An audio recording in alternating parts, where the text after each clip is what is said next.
भारताच्या अवकाश संशोधन क्षेत्रातील महत्त्वाचा टप्पा म्हणजे Rohini sounding rocket. Sounding rockets म्हणजे पृथ्वीच्या जवळच्या वातावरणाचा अभ्यास करणारी याने होत. सुमारे 200 मैलापर्यंत पसरलेल्या वातावरणाच्या शेवटच्या विरळ थरापर्यंतच्या घटकांचा अभ्यास या यानाद्वारे केला जातो. त्याच्या मदतीने अनेक वैज्ञानिक उपकरणं अवकाशात नेली जातात, पण ती उपकरणं अवकाशात विशिष्ट वेगाने फिरत ठेवण्याची क्षमता त्यांच्यामध्ये नसते. उपग्रहासारखी उपकरणं या याने फिरत ठेवायची क्षमता असणारी म्हणजेच लॉन्चिंग रॉकेट्स होत. विशिष्ट मर्यादेत विशिष्ट वेगाने फिरत ठेवलं तर वर्षोनुवर्ष उपग्रह गतिशास्त्राच्या मूलभूत नियमानुसार अवकाशात फिरत राहू शकतात. पृथ्वीवरून त्यांचे नियंत्रण करणं, त्यांच्यापासून सतत संदेश मिळवणं शक्य असतं. त्या पुढची पायरी म्हणजे मिसाईल्स क्षेपणास्त्रे. त्यांना आणखी प्रगत तंत्रज्ञान लागतं. अधिक वेग, पृथ्वीवरून नियंत्रण आणि तिथून चित्र, माहिती पाठवणं, याबरोबरच त्यांच्यामध्ये एखाद्या लक्ष्याला भेदण्याची क्षमताही असते. विशेषतः जर लक्ष्य ही वेगाने फिरणारी वस्तू असेल तर लक्ष्याचा वेध घेत माग काढत पुढे जायची आणि तिथवर पोहोचायची क्षमता मिसाईलमध्ये असते. त्याचा उपयोग अलीकडे फक्त लष्करी कामासाठी केला जातो. रोहिणी साऊंडिंग रॉकेट प्रोग्रामचे तंत्रज्ञान विकसित करण्यात आलं होतं. आजवर अनेक याने या कार्यक्रमाअंतर्गत अवकाशात यशस्वीपणे पाठवण्यात आली आणि येत आहेत. विशेषतः वेधशाळेतील हवामान खात्याच्या उपयोगात ती जास्त संख्येने वापरली जातात. पहिल्या रोहिणी रॉकेटला 32 किलो वजनाची एकच मोटार वापरली गेली. 7 किलो वजनाची उपकरणं 10 किलोमीटर अंतरावर नेली होती. त्यानंतर लगेच ध्वनी क्षमता वाढवून 100 किलो वजनाची यंत्रणा 350 किलोमीटरवर नेण्यात यश मिळालं होतं. साऊंडिंग रॉकेट्सची बांधणी, त्यांना लागणारं इंधन आणि ते उत्पादित करण्याची क्षमता आपल्याकडे होती. पॉलियुरेथिन, पॉलिब्युटन, पॉलिमर सारखी अतिशय सक्षम इंधन मिश्रणे देशात तयार होऊ लागली होती. पुढं ही इंधन मिश्रणे कृत्रिमरित्या तयार करायचे कारखाने तसेच रॉकेटचे सुटे भाग तयार करणारे कारखाने उभे राहिले. 18व्या शतकात टिपू सुलतानानं रॉकेटच्या सहाय्यानं आकाशात युद्ध करायचं स्वप्न पाहिलं होतं. राखेतून उभे राहणाऱ्या पक्षाप्रमाणे ते आता देशात साकार होत आहे. 1799 मध्ये तुर्कनहल्लीच्या लढाईत टिपू सुलतान मारला गेला. तेव्हा ब्रिटिश सैन्यानं जवळजवळ 700 रॉकेट्स आणि 900 रॉकेट्स तयार करू शकणारी सामग्री ताब्यात घेतली. टिपू सुलतानच्या सैन्यात 27 विभाग होते. त्यांना कुशून म्हटलं जाई. प्रत्येक कुशूनमध्ये एक रॉकेटचा ताफा असे. तो चालवू शकणारे सैनिक असत. त्यांना जोर्क म्हणत. त्यावेळच्या उपलब्ध सामग्रीवर, तंत्रज्ञानावर टिपू सुलतानच्या कुणा बुद्धिमान सरदारानं आकाशातून उडत शत्रूवर हल्ला करणारी ही शस्त्र बनवली होती. पुढे जप्त केलेली रॉकेट्स विल्यम कॉंग्रीव यांनी इंग्लंडला नेली. तयार वस्तू सुटी खोलून स्वतंत्रपणे एक एक भाग नक्कल करत पुनर्बांधणी करणं याला रिव्हर्स इंजिनिअरिंग म्हणतात.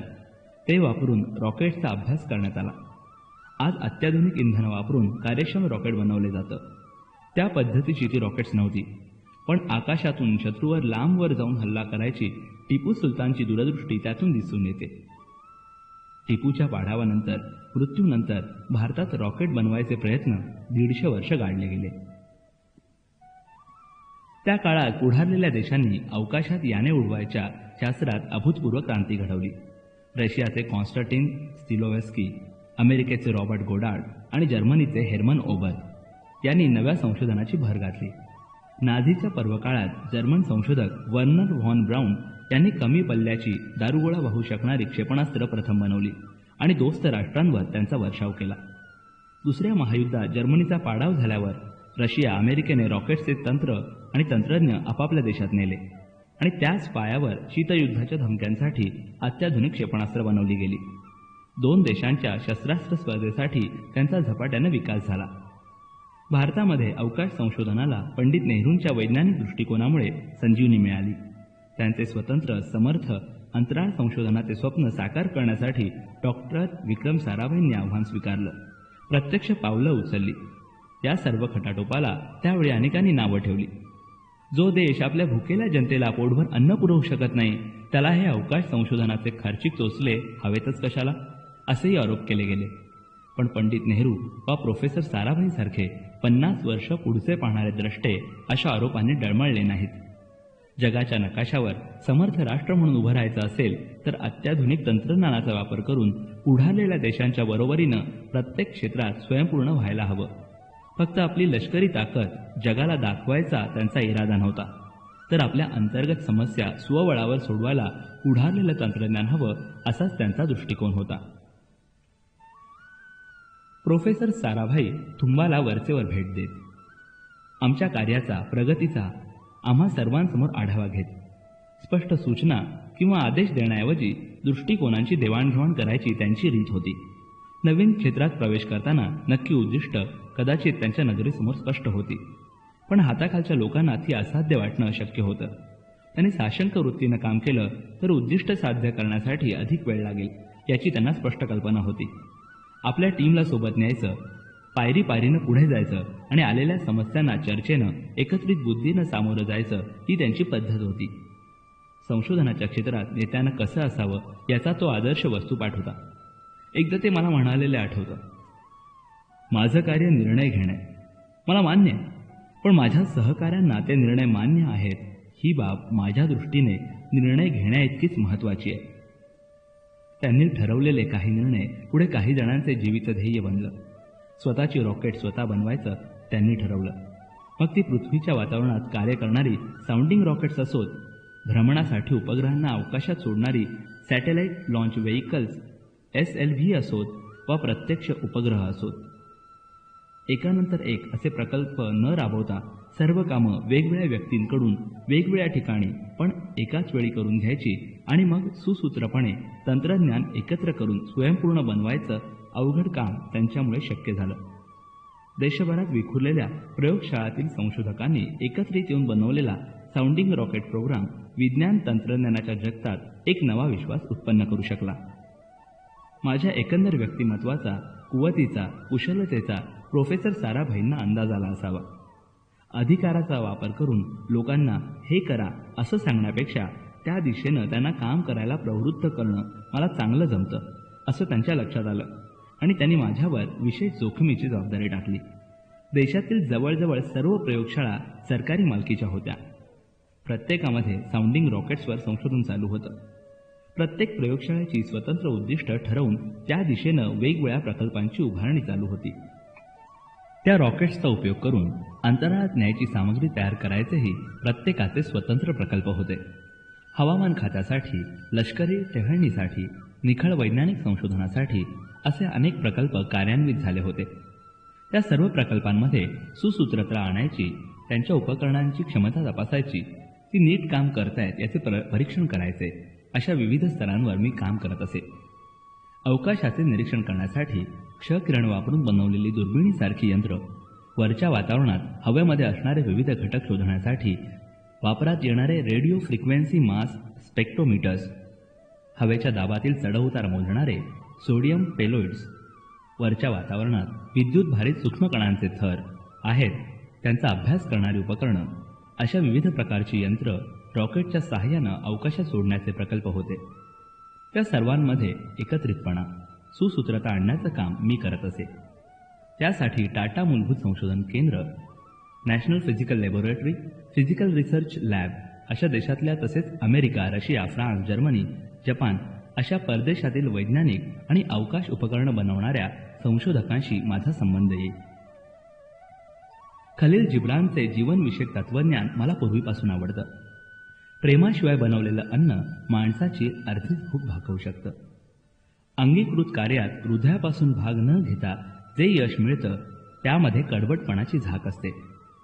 तुम्ही जर लेखक आहात आणि मनापासून, हृदयाच्या तळापासून तुम्हाला वकील किंवा डॉक्टर बनायचं आहे, तर तुम्ही लिहिलेल्या शब्दांनी वाचकांची खरीखुरी भूक भागू शकणार नाही.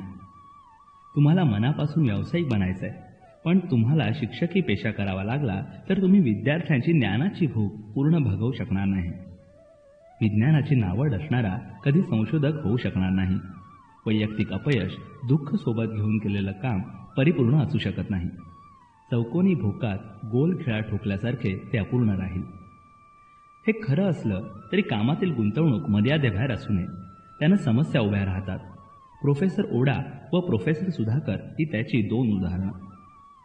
अशी माणसं आपल्या कामात इतकी समरस होतात की कामाच्या रूपानं आपल्या मनातले स्वप्नच ते जोपासतात.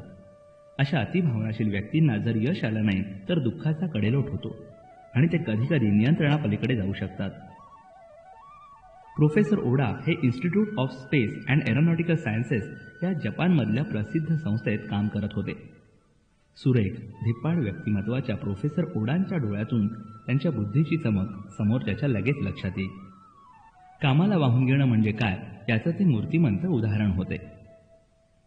अंतराळात क्षकिरण यंत्र पाठवून तपशील मिळवायच्या पेलोड प्रकल्पावर ते काम करत होते. त्यांच्या आणि प्रोफेसर U.R. राव यांनी बनवलेल्या समकक्ष पेलोड रोहिणी रॉकेटच्या सहाय्यानं अंतराळात न्यायच्या कामावर मी आणि माझे सहकारी देखरेख ठेवत होतो. रोहिणी रॉकेटच्या समोरच्या त्रिकोणी नाकासारख्या नोजकोन या भागात ती उपकरणं ठेवली जात. 150 किलोमीटर उंचीवर मुद्दाम घडवलेल्या एका लहानशा स्फोटानं तो त्रिकोणी भाग वेगळा होईल. एक नियंत्रित घड्याळ म्हणजे टायमर वापरून योग्य त्यावेळी विशिष्ट स्थानी विशिष्ट वेग असताना स्फोट घडवला जाईल. मग क्षकिरण यंत्र वेगवेगळ्या ताऱ्यांकडून येणाऱ्या ऊर्जा लहरींचे चित्रण करीत असत. प्रोफेसर ओडा आणि प्रोफेसर राव म्हणजे बुद्धिमत्ता आणि कार्यासंबंधी समर्पित वृत्ती यांचे एक बेजोड उदाहरण होते. एक दिवस प्रोफेसर ओडा यांचे पेलोड आणि माझा टायमर वापरून मी त्यांचं सुसूत्रीकरण करत होतो. तेव्हा त्यांनी हस्तक्षेप करून जपानी टायमर वापरायची सूचना केली. मला तो फारसा विश्वसनीय वाटला नाही, पण त्यांनी तोच वापरायचा आग्रह धरला आणि मग मी मान चुकवली. रोहिणी रॉकेटनं पेलोडसह अंतराळात उड्डाण केलं. ठराविक उंचीवर पोहोचल्याचा संदेश आला, पण टायमरच्या बिघाडामुळे ऐनवेळी पेलोड स्फोट होऊन वेगळं होऊ शकला नाही. मिशन फेल्ड असा संदेश आला आणि प्रोफेसर ओडांना चक्क रडू कोसळलं. त्यांच्या कामातील त्यांची भावनिक गुंतवणूक पाहून मी चाट पडलो. प्रोफेसर सुधाकर हे माझ्या पेलोड तयार करायच्या प्रयोगशाळेतील सहकारी होते. एका उड्डाणासाठी आम्ही सोडियम आणि थर्माइटचे मिश्रण सावकाश योग्य त्या जागी भरत होतो. हे मिश्रण ज्वालाग्रही असल्यानं पायरी पायरीनं भरावं लागे. तुम्हाला नेहमीप्रमाणे उष्मा होता. हवेतील आर्द्रता वाढली होती. 6 वेळा ते मिश्रण योग्य दाबानं भरून झालं. पुढच्या वेळी आम्ही दोघे आत गेलो आणि सुधाकर यांच्या कपाळावरचा घामाचा एक थेंब त्या सोडियम थर्माइटच्या स्फोटक मिश्रणावर पडला. काय होतंय हे कळायच्या आत मोठा स्फोट झाला आणि क्षणार्धात खोलीनं पेट घेतला. मी दिग्मूढ होऊन क्षणभर तसाच उभा होतो. आग पसरत होती. पाण्यानं सोडियमची आग अधिकच भडकते हे ठाऊक होतं. त्या ज्वालांनी वेढलेल्या अवस्थेतही प्रोफेसर सुधाकरांच्या मनाचा तोल ढळला नाही. दोन्ही मुठींनी प्रहार करत त्यांनी खिडकीची काच फोडली आणि प्रथम मला खिडकीबाहेर चक्क फेकून दिलं. मगच स्वतः उडी मारली. त्यांचे रक्ताळलेले हात मी कृतज्ञतेने हातात घेतले. तेव्हा वेदनेतही ते हसत होते. त्यानंतर कापलेल्या भाजलेल्या जखमांवर कित्येक आठवडे उपचार घेत त्यांना हॉस्पिटलमध्येच राहावं लागलं. थुंबा इक्वेडोरियल रॉकेट लॉन्च स्टेशन म्हणजे टल्स या संस्थेत मी रॉकेट तयार करायच्या, पेलोड एकत्रीकरणाच्या, झालेली उपकरणं तपासायच्या आणि अनेक उपयुक्त सहाय्यक उपकरणांच्या कामात व्यस्त होतो. त्यातील एक महत्त्वाचा भाग म्हणजे शंकूच्या आकाराचा नोज कोन, ज्यामध्ये पेलोड बसवलेलं असतं. तो होय. तो बनवण्यासाठी वेगवेगळ्या धातू अधातू अशा वस्तूंचे मिश्रण करून पाहिलं जातं आणि योग्य ते निवडून वापरलं जातं. प्रचंड वेगामुळे हवेशी घर्षण होऊन तापमान वाढतं. अशा उच्च तापमानाला नीटपणे काम करण्यासाठी विशेष गुणवत्ता असलेले पदार्थ लागतात. ते अनेक पदार्थांच्या मिश्रणाने बनतात. अशा मिश्रणाच्या शास्त्राकडे माझं लक्ष वेधलं गेलं. मी त्यांचा अभ्यास करू लागलो आणि काही महत्त्वाच्या गोष्टी माझ्या निदर्शनास आल्या. पुराणवस्तू संशोधनात असं आढळलंय की वेगवेगळ्या ठिकाणचे आपले पूर्वज जे धनुष्यबाण वापरत त्या बाणांची टोकं बनवण्यासाठी ते अनेक पदार्थांचं मिश्रण करून पाहत. लाकूड, जनावरांची शिंग, चिवट शक्तिशाली धागे असा कच्चा माल त्यासाठी वापरला जाईल. युरोपमध्ये त्यांचा अभ्यास आणि वापर होण्याआधी सुमारे 500 वर्ष तरी आपल्या पूर्वजांनी हे शास्त्र विकसित केलं होतं. अनेक प्रकारची मिश्रणं वापरून नव्या गुणधर्माच्या बाणांची टोकं ते बनवू शकत असत. उष्णता, वीजरोध, रसायनं, बांधणी आणि तांत्रिक अशा सर्व बाबींचा विचार करून ही मिश्रणं बनवली जात. मला याबद्दल इतकी उत्सुकता वाटू लागली की मिश्रणांबद्दल मिळेल तिथून माहिती मिळवून वाचायचा मी सपाटा लावला. विशेषतः काच आणि फायबर प्लास्टिक यांच्या मिश्रणात मला विशेष रस होता. हे फायबर कार्बन रिइन्फोर्स्ड प्लास्टिक एका असेंद्रिय धाग्यांच्या उभ्या आडव्या विणीनं घट्ट बनलेलं असतं. फेब्रुवारी 1969 मध्ये श्रीमती इंदिरा गांधी यांनी थुंबाला भेट दिली. टर्ल्स ही संस्था आंतरराष्ट्रीय अवकाश विज्ञान संस्थेशी संलग्न करायचा विशेष कार्यक्रम होता. त्यावेळी श्रीमती गांधी यांच्या हस्ते देशातल्या पहिल्या फिलामेंट विणणाऱ्या यंत्राचं उद्घाटन झालं. मी आणि माझे सहकारी Shri CR Satya, Shri PN Subramaniam, Shri MN Satyanarayanan अतिशय आनंदित झालो. ते यंत्र वापरून खूप शक्तिमान धाग्यांनी बनलेलं काचेचा थर दिलेलं कापड आम्ही बनवू शकलो. त्यामुळे चुंबकीय लहरींना दाद न देणारी, पेलोड ठेवता येण्यासाठी वापरता येणारी उपकरणं आम्ही बनवू शकलो. साऊंडिंग रॉकेट्समध्ये त्यांचा यशस्वी वापर करण्यात आला. टेस्टिंगसाठी बनवल्या जाणाऱ्या रॉकेट्सना याच मिश्रणाची आवरणं आम्ही बनवली. अगदी मोठ्या म्हणजे 360 किलोमीटर व्यास असलेल्या उपकरणांना पण ही आवरणं बनवण्यात आली. हळूहळू थुंबा इथे 2 प्रकारची रॉकेट बनवली गेली, रोहिणी आणि मेनका. स्वर्गातल्या इंद्रांच्या दरबारात नाचणाऱ्या 2 अप्सरांची नावं देण्यात आली. आमची ही दोन्ही रॉकेट्स अवकाशात स्वैरविहार करणारी होती. आता भारताचे पेलोड्स अवकाशात नेण्यासाठी फ्रेंच रॉकेटची गरज उरली नव्हती. प्रोफेसर विक्रम साराभाई यांनी इन्कोस्पारच्या वैज्ञानिकांवर दाखवलेल्या विश्वासाला अशी मधुर फळं आली. तिथल्या प्रत्येकाच्या ज्ञानाचा, कौशल्याचा उपयोग त्यांनी सुरेखरित्या करून घेतला होता. प्रत्येकाला हे प्रकल्प आपलेच आहेत अशी भावना उत्पन्न करण्यात ते यशस्वी झाले होते. तसे प्रोफेसर साराभाई व्यवहारी होते. आपली निराशा ते कधी लपवून ठेवत नसत. सहकाऱ्यांशी चर्चा करताना ते प्रामाणिक असत. प्रत्यक्षापेक्षा थोडे अधिक आशावादी चित्र ते डोळ्यांसमोर रंगवत असत आणि मग त्या चित्रात आपल्या परिश्रमांना रंग भरण्यासाठी ते आम्हाला उद्युक्त करत. आपल्या सहकाऱ्यांचा, त्यांच्या कौशल्याचा कमाल मर्यादेपर्यंत वापर करून घेणं त्यांना साधलं होतं. कधीकधी प्रगत राष्ट्रातील एखाद्या विशेषज्ञाला बोलवून त्यांच्यासमोर आम्ही ड्रॉइंग बोर्डवर सहभागानं आरेखन करत होतो. त्यामुळे त्यांच्या इतके सफाईदार काम करायचं आव्हान मिळे आणि आम्ही ते पूर्ण करत होतो. कधीकधी त्यांनी दिलेली कामाची उद्दिष्ट पुरी होत नसत. मग ते केलेल्या भागाचे कौतुक करत. एखाद्याच्या कामाचा बोजा मर्यादेबाहेर वाढतो आहे असं लक्षात आलं तर ते काम बदलून देत. कुठल्याही परिस्थितीत कामाचा दर्जा उत्तम राहायला हवा असा त्यांचा आग्रह असे. 20 नोव्हेंबर 1967 रोहिणी 75चं उड्डाण झालं. तोपर्यंत आमच्यापैकी प्रत्येकजण आपापल्या कार्यक्षेत्रात पारंगत झाला होता. योग्य त्या जागीच काम करत होता. पुढच्या वर्षाच्या सुरुवातीला त्यांनी मला दिल्लीला भेटण्यासाठी बोलावलं. एव्हाना त्यांच्या कामाची पद्धत माझ्या अंगवळणी पडली होती. त्यांच्या उत्साही मनात कधीकधी नव्या कल्पनांचा संचार होई. पहाटे 3:30 वाजता हॉटेल अशोकमध्ये भेटायला बोलवलं आहे असं त्यांच्या खासगी चिटणीसानं निरोप दिला. मला दक्षिण भारतातील उबदार आर्द्र वातावरणाची सवय होती. त्या थंडीमध्ये कुडकुडत रात्री जाण्याऐवजी अशोक हॉटेलच्या बाहेरच्या स्वागत कक्षामध्ये जेवण करून वाट पाहत बसणं मला श्रेयस्कर वाटलं. मी तसा धार्मिक वृत्तीचा माणूस आहे. तुमच्या हातून उत्कृष्ट अवघड काम होण्यासाठी जी अंतर्मनाची मदत लागते ती देवच देऊ शकतो असा माझा विश्वास आहे. माझ्या स्वतःच्या धाष्ट्याचा 50% अंदाज घेऊन मी उरलेले 50% देवावर सोपवतो आणि पाऊल पुढे उचलतो. कदाचित कोणी विश्वास ठेवणार नाही, पण कुठल्या ना कुठल्या रूपानं तुम्हाला पुढे जाण्यासाठी, ध्येय गाठण्यासाठी, स्वतःची स्वप्न उमजून घेण्यासाठी देव मदत करतो, इच्छाशक्ती पुरवतो. आपापल्या कृतीनुसार प्रत्येकाला आयुष्यात असे अतीत अनुभव येतात. केव्हा तरी आपण तयारीत असतो, योग येतो आणि अनामिक दैवी शक्तीशी आपला हलकासा संबंध आल्याशी अनुभूती आपल्याला येते. आपणामध्ये एक विलक्षण अंतर्दृष्टी, शहाणपण उगवल्याची स्वतःला जाणीव होते.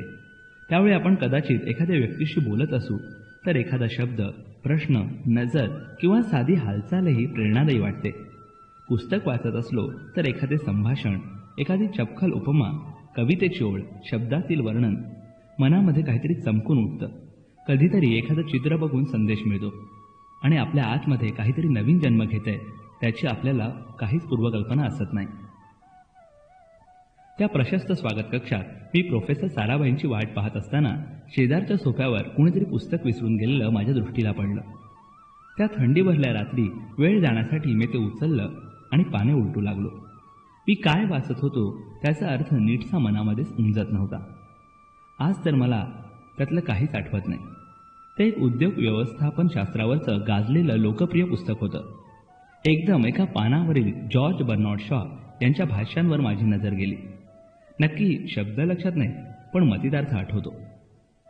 सर्व शहाणी सुरती माणसं जग रहाटीशी जुळवून घेतात. काही चाकोरी बाहेरची व्यक्तिमत्व जग रहाटीलाच आपल्याशी जुळवून घ्यायला भाग पाडतात. जगामध्ये जी प्रगती झालेली आहे ती अशा चाकोरी बाहेरच्या माणसांकडून, त्यांच्या सदैव नाविन्याच्या शोधात असलेल्या वृत्तीकडून झालेली आहे. तिथून पुढे मी वाचू लागलो.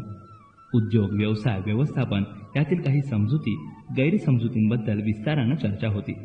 व्यवस्थित नियोजन आणि शिस्तबद्ध अंमलबजावणी केलेल्या कुठल्याही योजनेमध्ये अनपेक्षित संकटे येण्याची संभाव्यता न्यूनतम असते.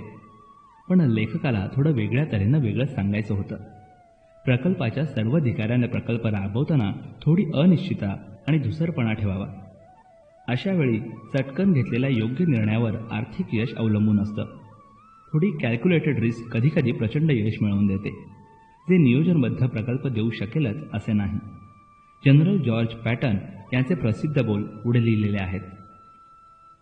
ताबडतोब धडाक्यानं अंमलात आलेली चांगली योजना ही सुनियोजित, पण पुढील आठवड्यात अंमलात आणायच्या उत्तम योजनेपेक्षा उजवी असते.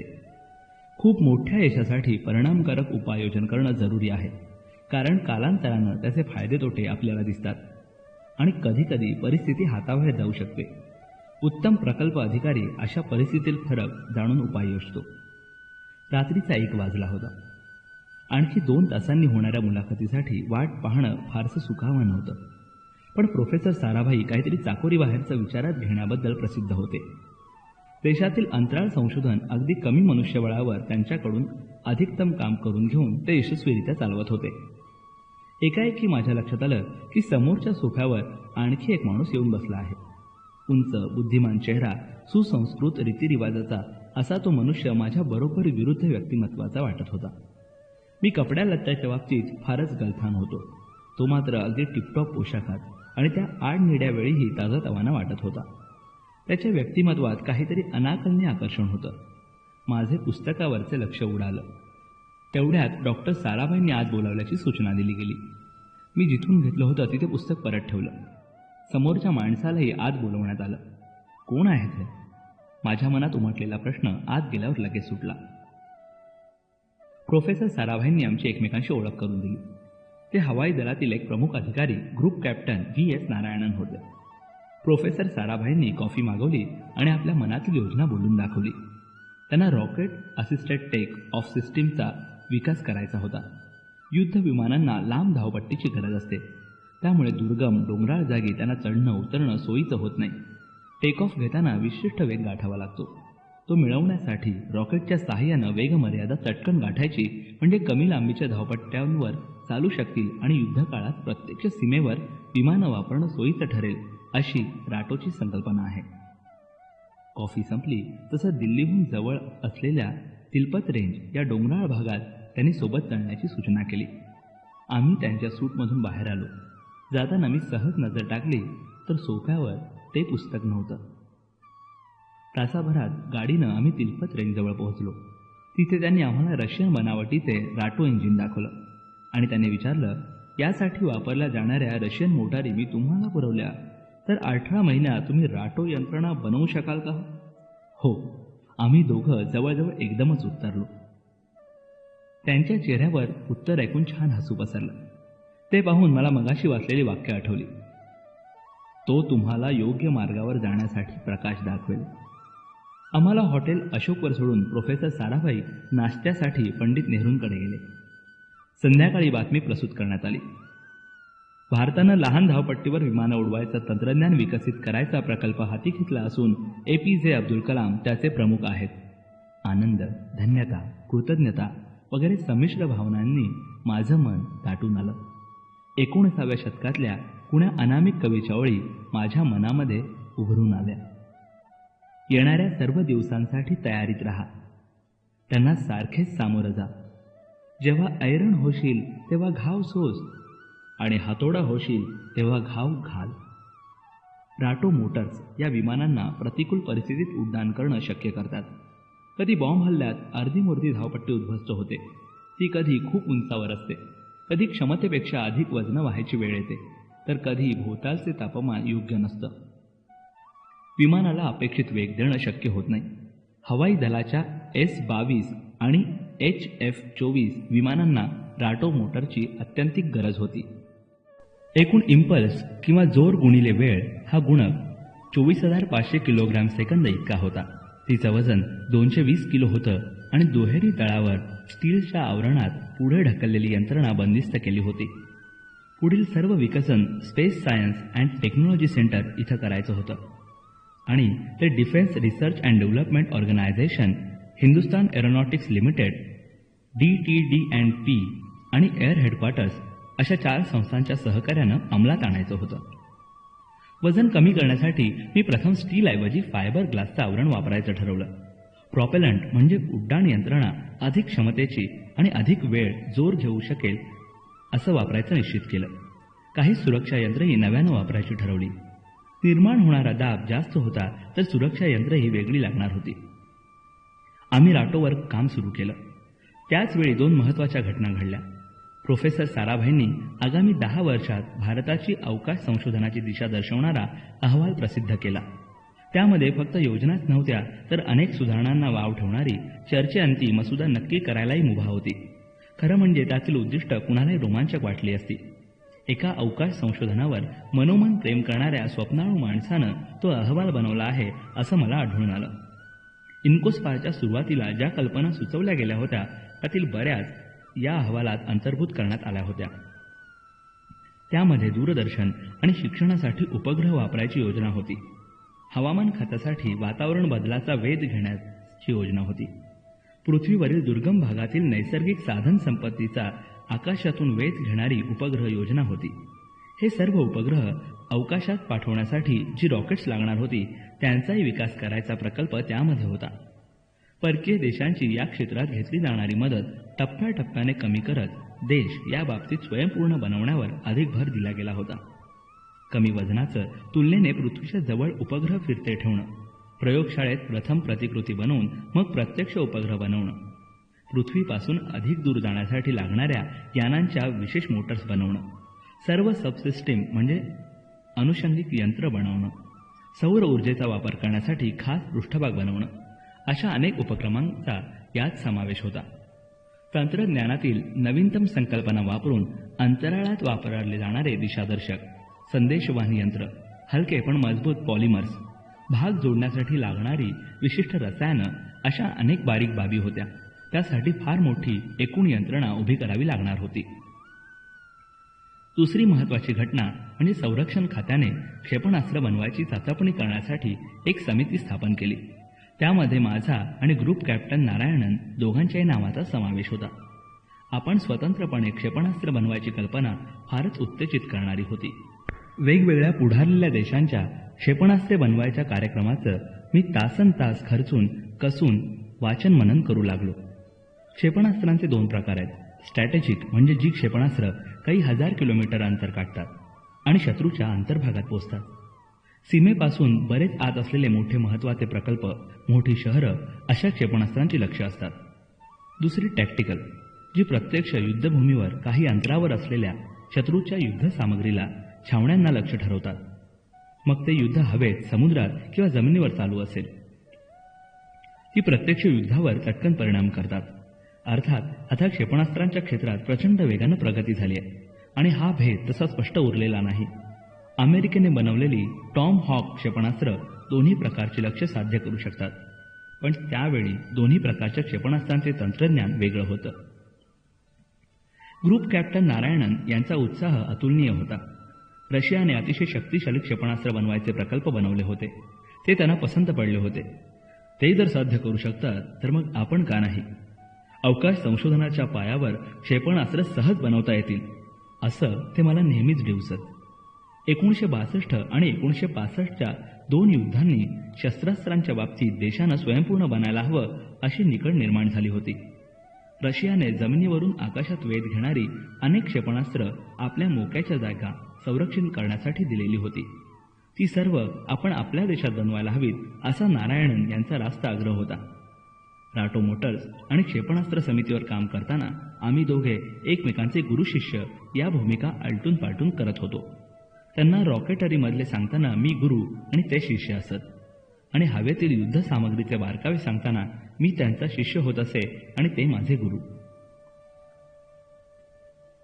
त्या दिवशी पहाटे आम्ही तिलपत भागात जाऊन आलो आणि ग्रुप कमांडर नारायणन यांनी राटो मोटर्स बनवण्याच्या कामात स्वतःला झोकून दिलं. 75 लाखाचा फंड उभारण्यापासून सर्व प्राथमिक तयारी झपाट्याने चालू केली.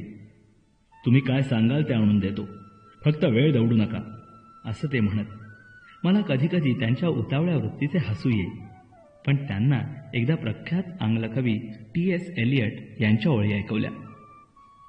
कल्पना आणि निर्मिती, भावना आणि प्रतिसाद यामध्ये एक अनिश्चिततेची सावली पसरलेली असते. त्यावेळी संरक्षण खात्याच्या संशोधन आणि विकास खात्यात अनेक साधनं आयात केली जात. जवळजवळ काहीच कच्चा माल देशांतर्गत उपलब्ध होत नसे. आम्हाला हव्या असणाऱ्या साधनांची भली मोठी यादी आम्ही तयार केली. मला त्याचा मनापासून खेद वाटत होता. सगळ्याच्या सगळ्या वस्तू आयात करायला लागाव्यात.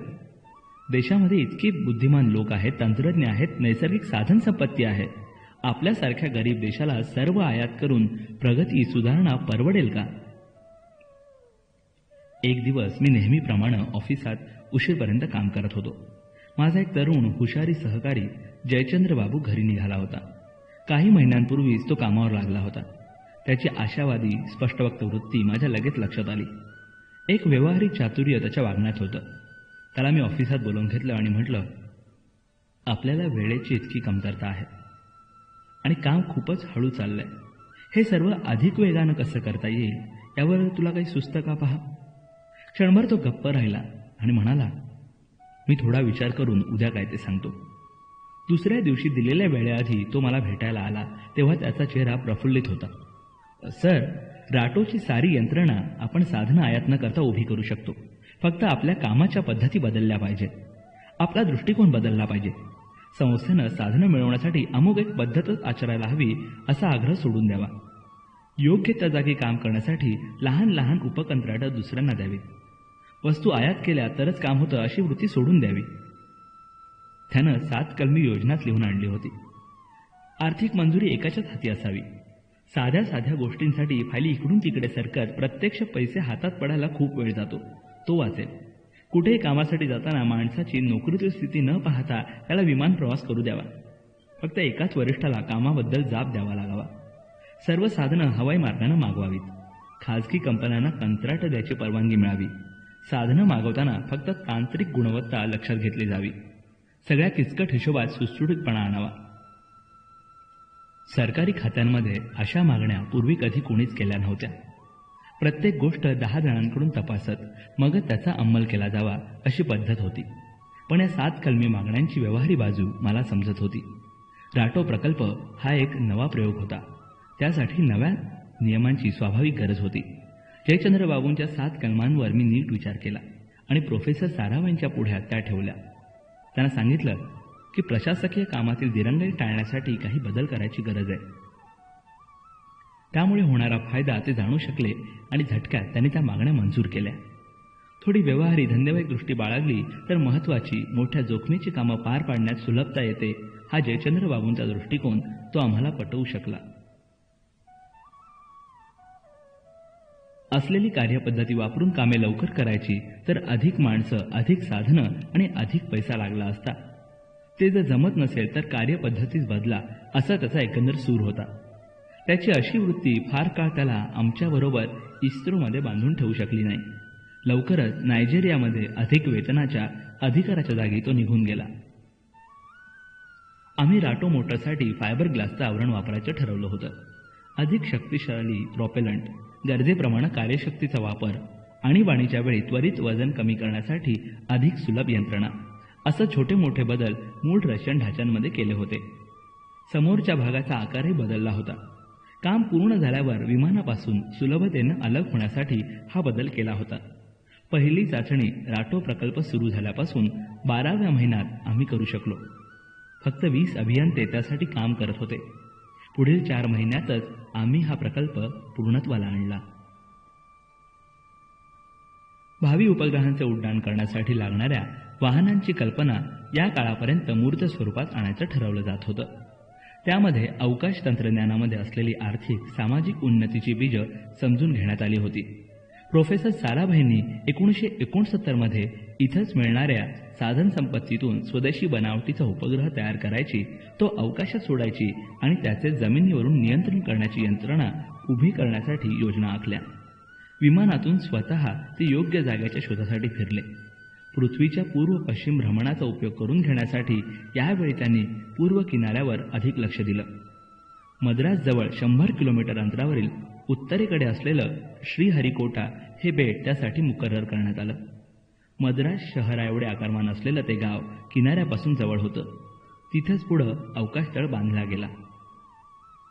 1968 साली इंडियन रॉकेट सोसायटीची स्थापना करण्यात आली. त्यानंतर लगेच इन्कोस्पारची पुनर्रचना करून इंडियन नॅशनल सायन्स अकॅडमी या संस्थेची सल्लागार उपसंस्था म्हणून एक भाग बनवण्यात आली. तसंच इंडियन स्पेस रिसर्च ऑर्गनायझेशन अर्थात इस्रो हा स्वतंत्र विभाग अणुशक्ती खात्याच्या अखत्यारीमध्ये सुरू करण्यात आला. देशातील अवकाश संशोधनाची धुरा यापुढे इस्रो वाहणार होतं. भारतीय बनावटीचे सॅटेलाइट लॉन्च व्हेकल SLV म्हणजे उपग्रह अवतरण वाहन बनवायचं प्रोफेसर विक्रम साराभाईंचं स्वप्न साकार करण्यासाठी त्यांनी स्वतः माणसं निवडली. त्यामध्ये माझा इस्रोचा प्रमुख म्हणून समावेश केला. याबद्दल मी स्वतःला सुदैवी समजतो. 4 टप्प्यांमध्ये SLV प्रकल्प विभागला होता. शेवटच्या महत्त्वाच्या टप्प्याचा मी प्रमुख होतो. आम्हा सर्वांची पात्रता पार्श्वभूमी पाहून ती कामं विभागून देण्यात आली होती.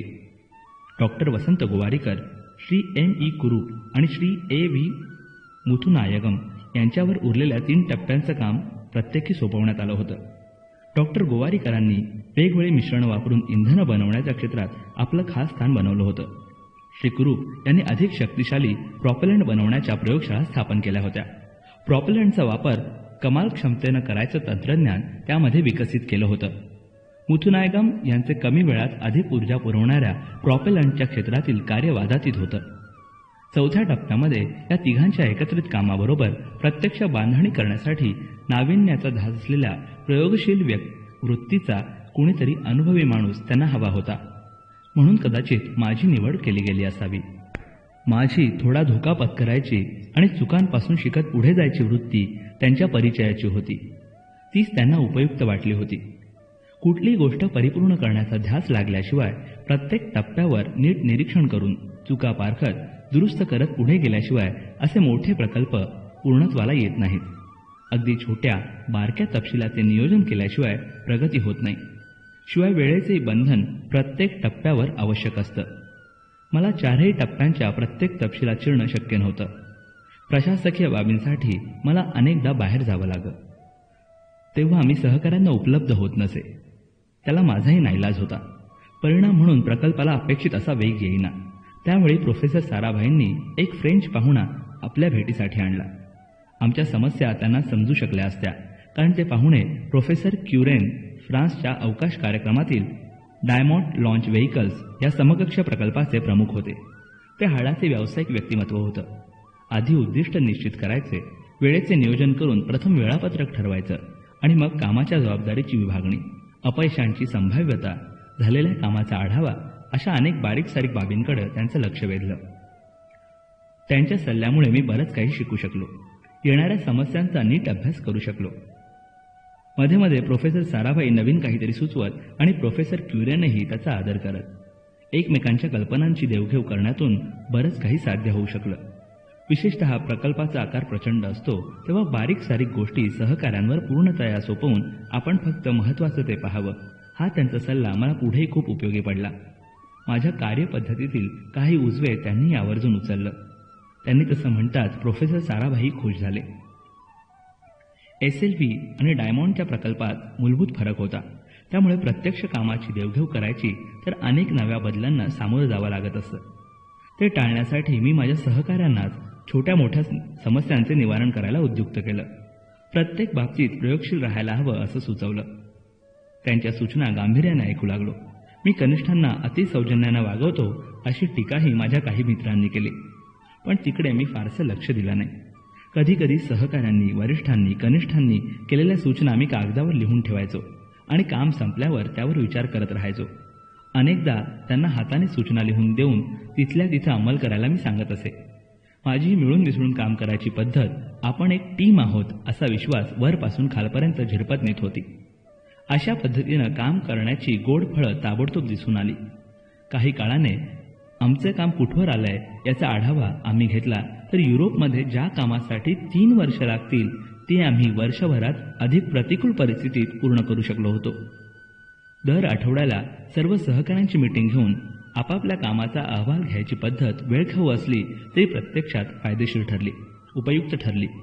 चर्चेतून, कल्पनांच्या देवाणघेवाणीतून नवे नवे सुचत राहते आणि प्रारंभी उग्र वाटणाऱ्या समस्यांची उकल सोडवणूक होऊ शकते. नेता किती चांगला असतो तर त्याच्या अनुनयाने एवढा. त्यांच्या कार्यनिष्ठेवर, कामात झोकून द्यायच्या वृत्तीवर नेत्यांचं यश अवलंबून असतं. सहकार्याची भावना कुठलीही योजना राबवताना महत्त्वाचं काम करू शकते. एकमेकांबद्दल विश्वास द्यायला हवा आणि घ्यायलाही हवा. लहान सहान बाबतीत सर्वांना स्वातंत्र्य द्यायला हवं. व्यवस्थापनशास्त्रातील अनेक तत्त्व मी तेव्हा शिकलो. माझ्या लहानशा टीममध्ये नेतृत्व गुण असलेले काही जण होते. प्रत्येक स्तरावर अशी माणसं असतात आणि ती आपापल्या मजदुराप्रमाणे काम करतात, करून घेऊही शकतात. SLV 4 टप्प्यांच्या आरेखनात सुधारणा करून आम्ही डायमंड प्रकल्पासाठी त्याचा उपयोग होईल असे बदल केले होते. 250 किलो वजन आणि 400 मिलीमीटर व्यास होता. तो वाढवून 600 किलो वजन आणि 650 मिलीमीटर व्यासापर्यंत आम्ही नेला होता. त्यासाठी 2 वर्ष सर्व टीमला खपून काम करावं लागलं होतं. काम पूर्ण करून त्यांना सुपूर्द करणार तेवढ्यात फ्रेंच सरकारनं आपला डायमंड DC हा कार्यक्रमच रद्द केला. आता आमच्या स्टेज 4 प्रकल्पाची त्यांना गरजच नव्हती. मला निराशेचा धक्का पुन्हा बसला होता. हवाई दलात नाकारला गेलो. बंगलोरला नंदी हॉवरक्रॉफ्ट बासनात गुंडाळून ठेवण्यात आलं. तेव्हाची निराशा पुन्हा माझ्या वाट्याला आली. त्या प्रकल्पावर माझ्या बऱ्याच अपेक्षा केंद्रित झाल्या होत्या. SLVचे बाकी 3 टप्पे पूर्ण होऊन एकत्रीकरणाला अजून 5 वर्ष अवकाश होता. पण लवकरच मी त्यातून सावरलो. डायमंड BCच्या गरजेप्रमाणे स्टेज 4 मध्ये बदल करताना मी जे कष्ट घेतले होते त्या कष्टांनी मला पुरेपूर आनंद दिला होता. तो तर कोणी हिरावून घेऊ शकत नव्हतं. त्यावेळी हवाई दलाच्या राटो प्रकल्पावरही मी काम करत होतो. त्यामुळे खंत करायला माझ्यापाशी वेळच नव्हता. राटोवरती काम चालू असतानाच आमचे SLV प्रकल्पाचे थुंबा येथील कामही हळूहळू आकाराला येत होते. सर्व उपयंत्रणांची प्राथमिक तयारी पूर्ण होत आली होती. वसंत गोवारीकर, कुरूप, मुथुनायगम यांच्या अद्वितीय प्रयत्नांनी टर्ल्स या संस्थेनं रॉकेट क्षेत्रात फार मोठी उडी मारण्याची तयारी केली होती. प्रोफेसर विक्रम साराभाई लोकांना अचूक हेरण्यात आणि त्यांचं योग्य असं समूह बनवण्यात अगदी पटाईत होते. SLVच्या संदेशवहन यंत्रणेच्या विकासासाठी एक माणूस निवडायचा होता. 2 तेवढ्याच ताकदीची नावं डोळ्यासमोर होती. डॉक्टर UR राव, अनुभवी, सुसंस्कृत म्हणून सर्वांना ठाऊक होते. तर दुसरे श्री G माधवन नायर, अनुभव कमी असला तरी प्रयोगशील वृत्तीचे, नाविन्याची आवड असलेले असे होते. जरी माधवन नायर समर्पित वृत्तीने काम करण्यासाठी परिचित होते तरी त्यांची निवड होईल असं वाटलं नव्हतं. प्रोफेसर साराभाईंच्या एका भेटीच्या वेळी माधवन यांनी एक टेलिकमांड सिस्टीम, ज्यामध्ये दूर अंतरावरून आज्ञावली दिली जाते, त्याचं प्रात्यक्षिक दाखवलं होतं. त्यावेळी त्यांची स्वतंत्रपणे नवं करून पाहायची वृत्ती सर्वांच्या लक्षात आली होती. प्रोफेसर साराभाईंनी त्यांची नेमणूक केली. प्रस्थापित बाबी कुशलतेने करण्यापेक्षा प्रयोगशील नाविन्य त्यांना अधिक उपयुक्त वाटलं. G माधवन नायर यांनी प्रोफेसर साराभाईंनी केलेली त्यांची निवड सार्थ ठरवली आणि पुढे ते polar satellite launch vehicle PSLV चे मुख्य प्रकल्पाधिकारी झाले. SLV आणि क्षेपणास्त्र म्हणजे एकाच कोळीची भावंड म्हणायला हरकत नाही. त्यांचा हेतू, संकल्पना वेगळी असली तरी दोघांचाही उगम अवकाशशास्त्रात होतो. हैदराबादच्या defence research and development laboratory आणि संरक्षण खात्याच्या संस्थेमध्ये क्षेपणास्त्रांचा विकास करायचा एक मोठा प्रकल्प चालू होता. जमिनीवरून आकाशातील लक्ष्याचा वेध घेणारी ती क्षेपणास्त्रे होती.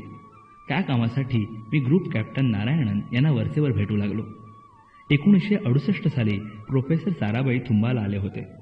तेव्हा त्यांना नोसकोन वापरून यान वाहनापासून अलग करायचे तंत्र प्रात्यक्षिक करून दाखवण्यात आलं. कुठल्याही नव्या प्रयोगाचे निष्कर्ष त्यांना दाखवण्यात आम्हाला फार आनंद वाटे. टायमर वापरून एक पायरो सिस्टीम नावाची विशिष्ट छोटी उपयंत्रणा चालू करावी लागते. मग प्रत्यक्ष नोसकोन यानापासून अलग व्हायची क्रिया चालू होईल. टायमरचे बटन दाबायची क्रिया त्यांच्या हस्ते व्हावी अशी आमची इच्छा आम्ही त्यांना बोलून दाखवली. त्यांनी हसून मान डोलावत बटन दाबलं आणि आम्हाला आश्चर्याचा धक्काच बसला. काहीच घडलं नव्हतं. प्रमोद काळे नावाच्या माझ्या टीममधल्या एका अभियंत्यानं तो टायमर बनवला होता. सेकंदभरात काय झालं असावं याबद्दल विचार करून मी त्यांना थांबण्याची विनंती केली आणि सरळ पायरो सिस्टीमला वायर जोडली. त्यांनी पुन्हा बटन दाबलं. लगेच अपेक्षेप्रमाणे घडून आलं आणि नोसकोन अलग होऊन पुढे झेपावला. साराभाईंनी माझं, प्रमोद काळे यांचं अभिनंदन केलं आणि ते निघून गेले.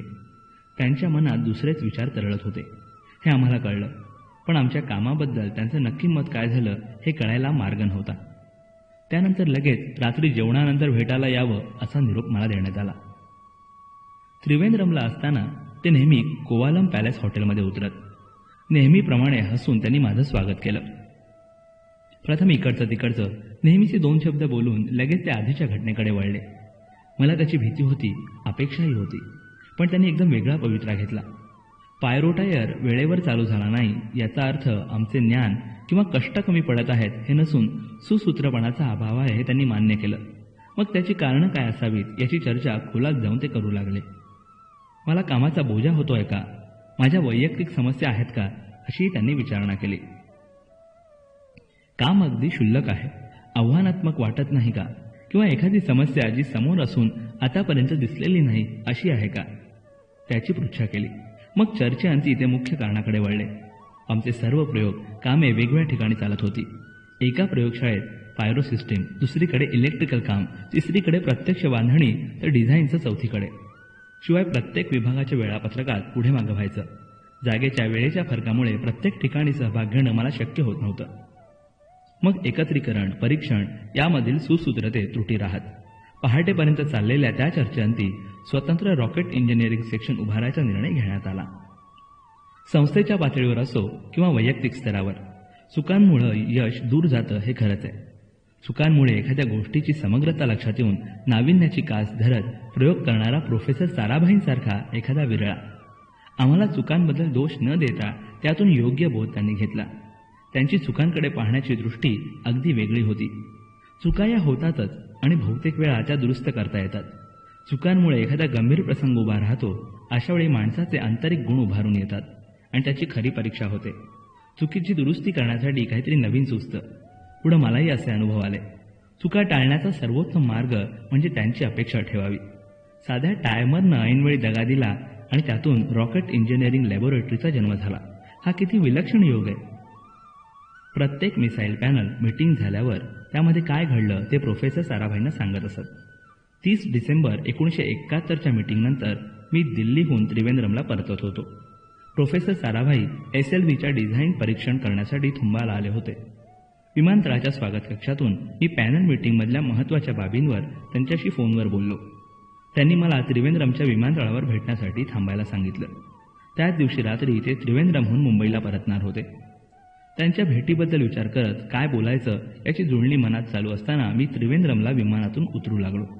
हवेत एक चमत्कारिक कुंद कंटाळलेपण पसरलं होतं.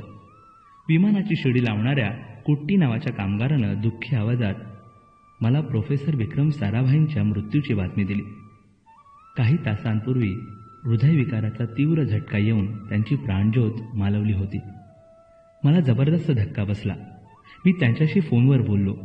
त्यानंतर तासाभरातच तो दुर्दैवी प्रसंग ओढावला होता. माझ्या वैयक्तिक दुःखापेक्षा भारतीय विज्ञान जगताचे त्यांच्या मृत्यूनं झालेलं नुकसान कधीही भरून न येण्यासारखं होतं. ती संपूर्ण रात्र त्यांचं पार्थिव अंतिम क्रियेसाठी अहमदाबादला नेण्याची तयारी करण्यात आली. 1966 ते 1971 या 5 वर्षांच्या कालावधीत जवळजवळ 22 अभियंते आणि संशोधक प्रोफेसर साराभाईंच्या निकट राहून काम करत होते. त्यातील प्रत्येकानं नंतर देशाच्या महत्त्वाच्या वैज्ञानिक प्रकल्पांची जबाबदारी उचलली. प्रोफेसर साराभाई एक थोर संशोधकच नव्हे तर फार कुशल संघटक आणि नेता होते. त्यांच्या हाताखालच्या लोकांना सांभाळून घ्यायचे, रुजू व्यक्तिमत्व प्रसंगी व्यक्त व्हायचं. असा एक प्रसंग माझ्या आठवणीत कोरलाय. दर 2 महिन्यांनी SLV 3च्या प्रगतीचा कार्याचा ते आढावा घेत. जून 70 मध्ये 4ही टप्प्यांचे त्यांच्यासमोर माहितीसह प्रात्यक्षिक व्हायचं होतं. पहिली 3ही प्रात्यक्षिकं व्यवस्थित पार पाडण्यात काही अडचण आली नाही. मी 4थ्या महत्त्वाच्या टप्प्याचा प्रमुख होतो. शेवटी माझ्या 5 सहकाऱ्यांची ओळख करून देत त्यांनी मला काय आणि कशी मदत केली ते सांगून त्यांनी केलेलं काम मी त्यांना सादर करायला सांगितलं. प्रत्येकानं आपापला भाग चोखपणे अधिकारवाणीने सादर केला. मग चर्चेच्या वेळी मी त्यांना देखील भाग घ्यायला लावला. प्रात्यक्षिक पूर्ण झाल्यावर प्रकल्पाच्या प्रगतीबद्दल समाधान व्यक्त करण्यात आलं. प्रोफेसर साराभाईंबरोबर काम करणारा एक वरिष्ठ संशोधक एकाएकी उठून उभा राहिला आणि मला उद्देशून म्हणाला, तुमच्या प्रकल्पाचं सादरीकरण उत्तम झालं. तुमच्या प्रत्येक सहकार्यानं आपापली जबाबदारी व्यवस्थित निभावली आहे. मग तुम्ही या प्रकल्पात काय केलंय? प्रोफेसर साराभाईंचा चेहरा क्षणभर अडचणीत आल्यासारखा वाटला. चटकन त्यांच्याकडे वळून ते म्हणाले, इतक्या मोठ्या गुंतागुंतीच्या प्रकल्पाच्या प्रमुखाचं प्रशासन म्हणजे काय याची कल्पना तुम्हाला असायला हवी. आताच आपण एक उत्तम उदाहरण पाहिलं. टीम वर्कनं काम किती उत्तम प्रकारे करता येतं हे यांनी दाखवून दिलंय. माझ्या दृष्टीनं गटप्रमुखानं माणसांना एकत्रित घडवणं, त्यांच्या सुसंवाद राखून काम करायला लावणं अधिक महत्त्वाचं आहे आणि कलामनी तेच करून दाखवलंय. माझ्या नजरेसमोर प्रोफेसर साराभाई हे भारतीय विज्ञान क्षेत्रातील महात्मा गांधी आहेत.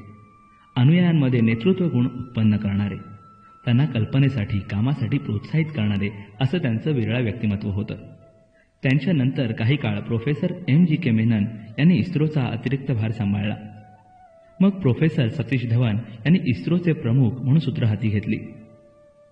तुंबा येथे कार्यरत असलेले सर्व विभाग, टर्च, space science and technology centre, rocket fabrication facility, propellant fuel complex सर्वांचे एकत्रीकरण करून त्याला Vikram Sarabhai space centre VSSC असं नाव देऊन त्या थोर संशोधकाला मानवंदनेचं एक फूल वाहण्यात आलं. या सर्व पसाऱ्याचे ते जनक होते. सुप्रसिद्ध धातू अभियंता डॉक्टर ब्रह्मप्रकाश या संस्थेचे पहिले प्रमुख झाले.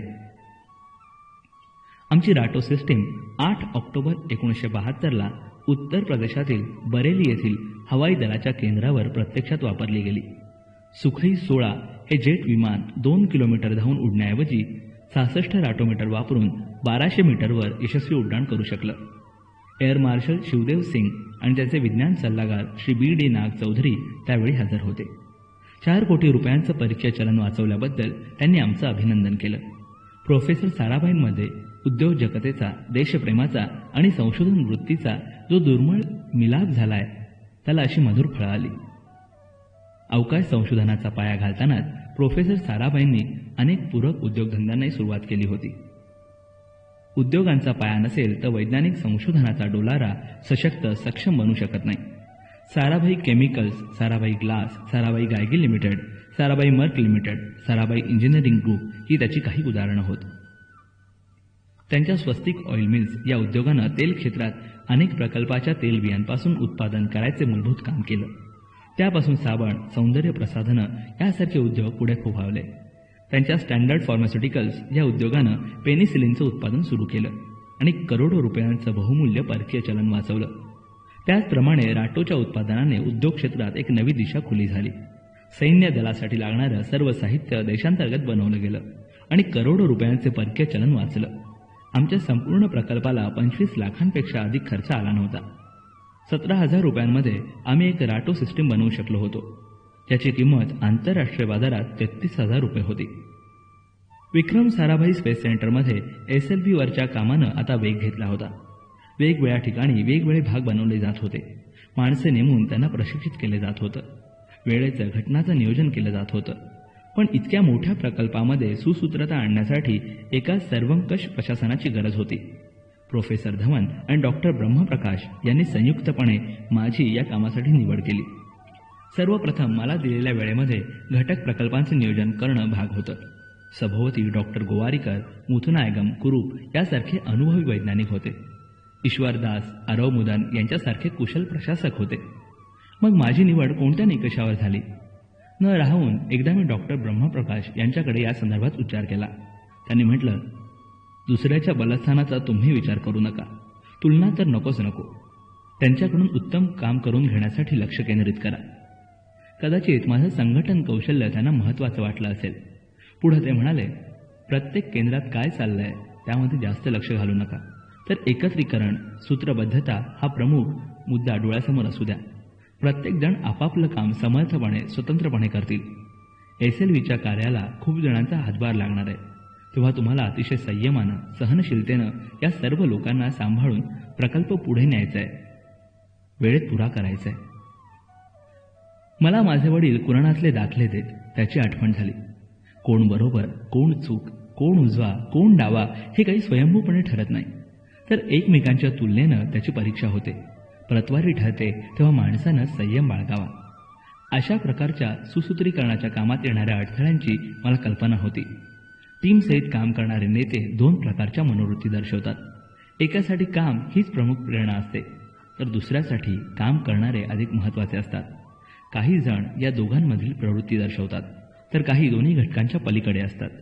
मला काम आणि काम करणारे या दोन्ही बाजूंना न झुकता सुवर्णमध्य गाठायचा होता.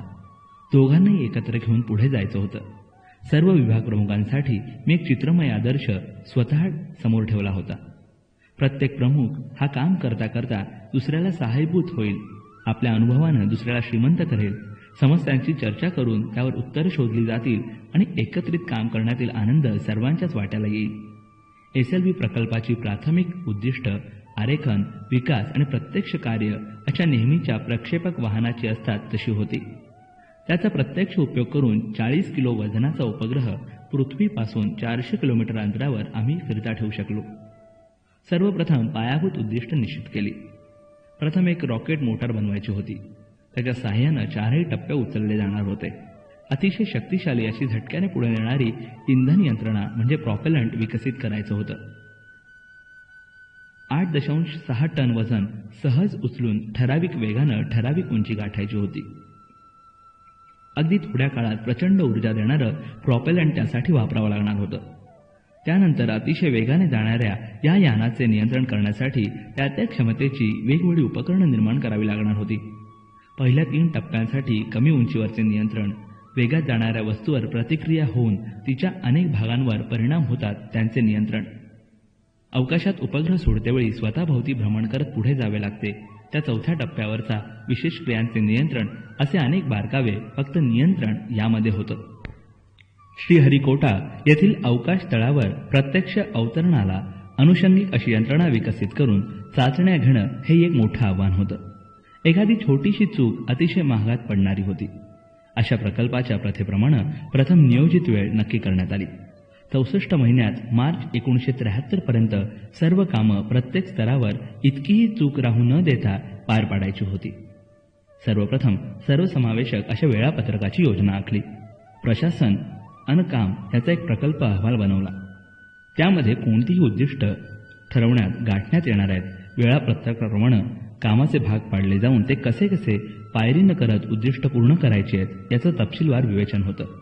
आर्थिक बाबही लक्षात घेतली होती.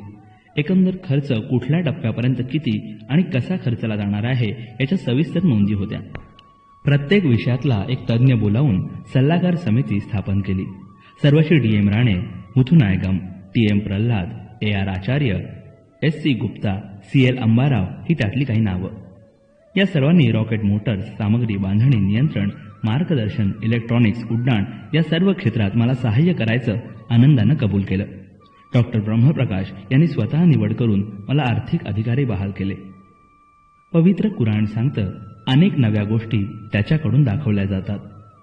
तुमच्या आधी तिथं गेलेल्या माणसाच्या कृत्यातून तुम्हाला चांगल्या वाईटाच्या सूचना मिळत राहतात.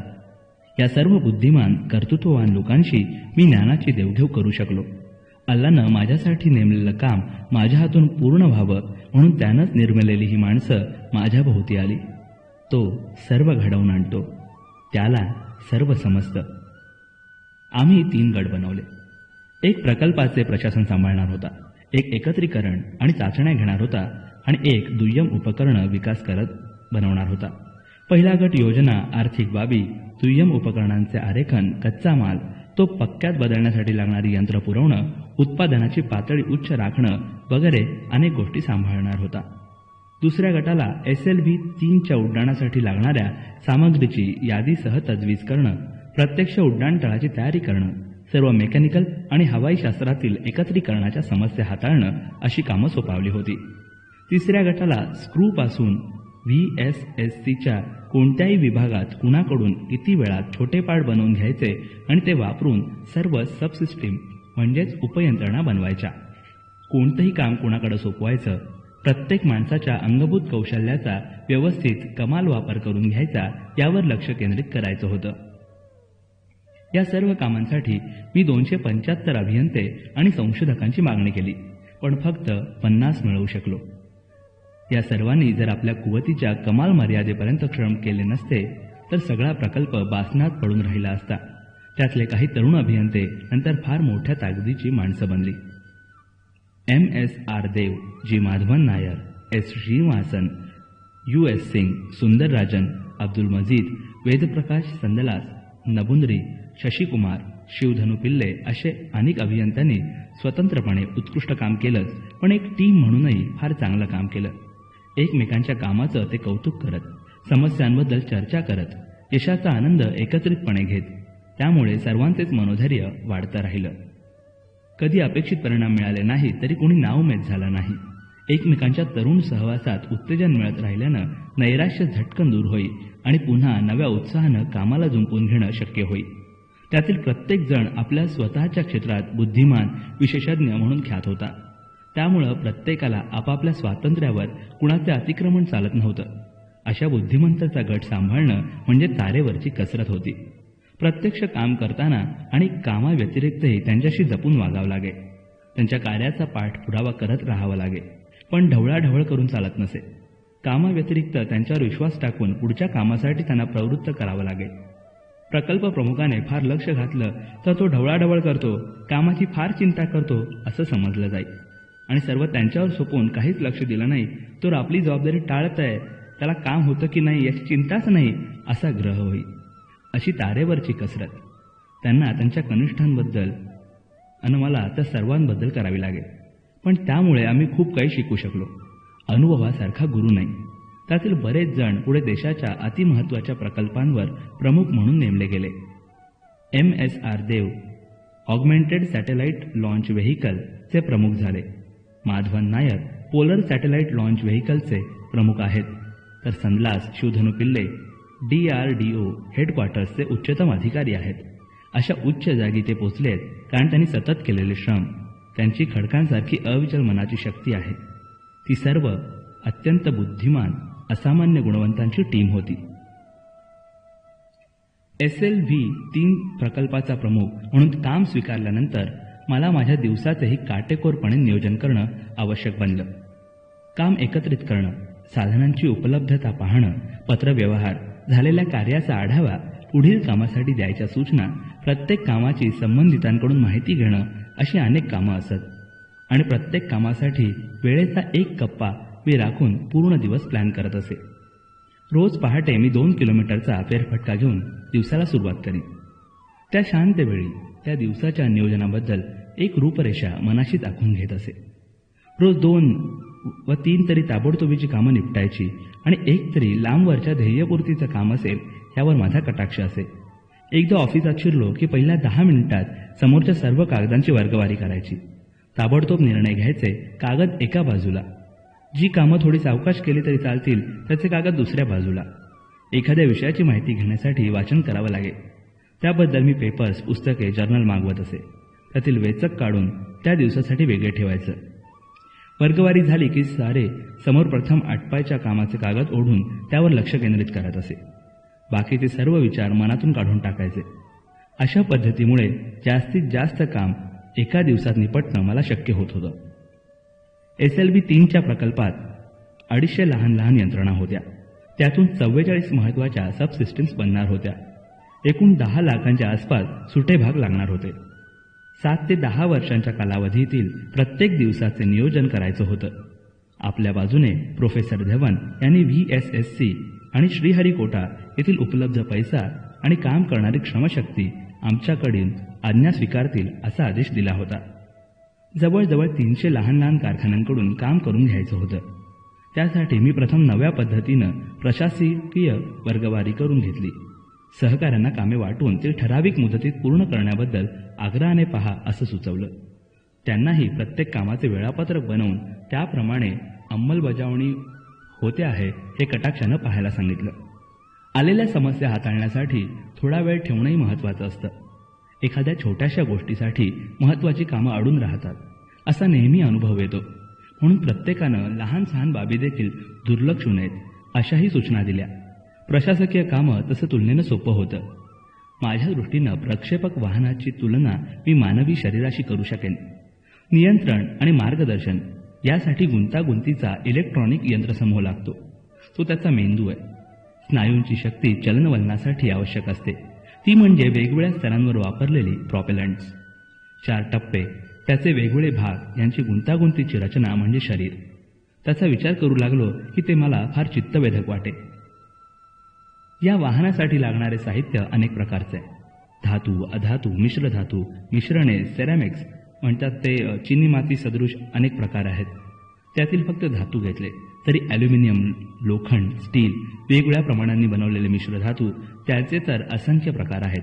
मॅग्नेशियम, टिटॅनियम, तांबे, शिसे, कथिल, बेरिलियम, टंगस्टन, पॉलिवेडम हे शुद्ध धातू थोड्या थोड्या प्रमाणात घालून मुख्य धातूचे गुणधर्म आपल्याला हव्या त्या प्रमाणात गरजेप्रमाणे बदलता येतात. मिश्रणे म्हणजेच कॉम्पोजिट्स यामध्ये 2 किंवा अधिक न मिसळणारे पदार्थ विशिष्ट प्रक्रिया करून एकत्रित केले जातात.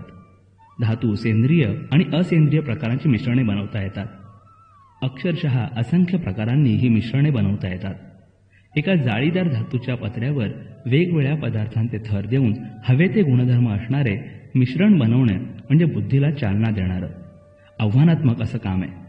ग्लास फायबर, विशेष शक्तिवर्धक केलेली प्लास्टिक्स, नव्याने बनवून वापरली जाणारी केवलार, पॉलिनाइड्स किंवा कार्बनची वेगवेगळी संयुगे वापरून ट्रायल एरर म्हणजे बनवणं, तपासणं, चुका टाळणं या पद्धतीनं हवं ते मिळवणं आणि ते मनासारखे गुणधर्म असलेले निघाले म्हणजे होणारा अवर्णनीय आनंद हा सांगून समजणारा नाही.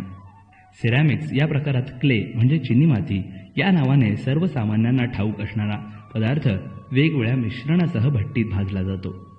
प्रथम आम्ही सिरॅमिक्स वापरून पाहिली, पण उच्च तापमान, दाब वगैरे सहन करायच्या बाबतीत त्यांच्या तांत्रिक मर्यादा लवकरच लक्षात आल्या. मग सेरॅमिक्स वापरून मिश्रण बनवायचं प्रयत्न नाकारावे लागले. अभियांत्रिकीच्या सर्व शाखांपैकी अवकाशशास्त्रात मेकॅनिकल या शाखेचा जास्तीत जास्त उपयोग केला जातो. वेगवेगळी साधनं, सामग्री वापरून अवकाशयानाचे हार्डवेअर भाग बनवणं हे या शास्त्रांतर्गत होतं. गुंतागुंतीचे प्रॉपेलंट मशीन असो किंवा साधा आवळायचा पट्टा असो, तज्ज्ञ मेकॅनिकल अभियंत्याची आणि त्याला लागणाऱ्या विविध यंत्रांची सर्वाधिक गरज असते. आम्ही तर वेगवेगळे प्रयोग करून पाहत होतो. त्यामध्ये वेगवेगळ्या प्रकारांचे गुणधर्म असलेले पोलादाचे भाग जोडण्याचे नवे तंत्रज्ञानही वापरून पाहिलं. अपेक्षेप्रमाणे परिणामही मिळवले. लहान सहान भाग बनवायची आणि ते एकमेकांशी जोडण्याची तंत्र वेगळी असत. त्यामध्ये अचूकता असणं महत्त्वाचं असतं. काही महत्त्वाची उपकरणं, एक 254 लिटर क्षमता असलेला उभ्या बनावटीचा मिसळण करणारा मिक्सर होता. 4थ्या टप्प्यासाठी लागणारे छिद्र पाडणारं यंत्र होतं. काही सबसिस्टीम्स इतक्या गुंतागुंतीच्या होत्या, इतक्या मोठ्या होत्या की आम्हाला वेगवेगळ्या कारखान्यांना आरेखन देऊन त्यांच्याकडून बनवून तपासून मगच वापराव्या लागल्या. पुढे अशा अनेक आरेखनांचा सरकारी शास्त्रीय संशोधन संस्थांना फार उपयोग झाला. एकदा मेकॅनिकल विभागात सांगाड्यांच्या रूपामध्ये यानाला आकार आला. विशिष्ट पत्रे बसवून बाह्यरूप आलं की हार्डवेअर तयार झालं. मग इलेक्ट्रिकल भागाला सुरुवात होते. वेगवेगळे भाग हलण्यासाठी वीज प्रवाहाची सर्किट्स वापरून फक्त बटणं दाबून ती कार्यान्वित करण्यात येतात. वाहनाची सर्व यंत्रणा एका अर्थानं विजेवरच चालते.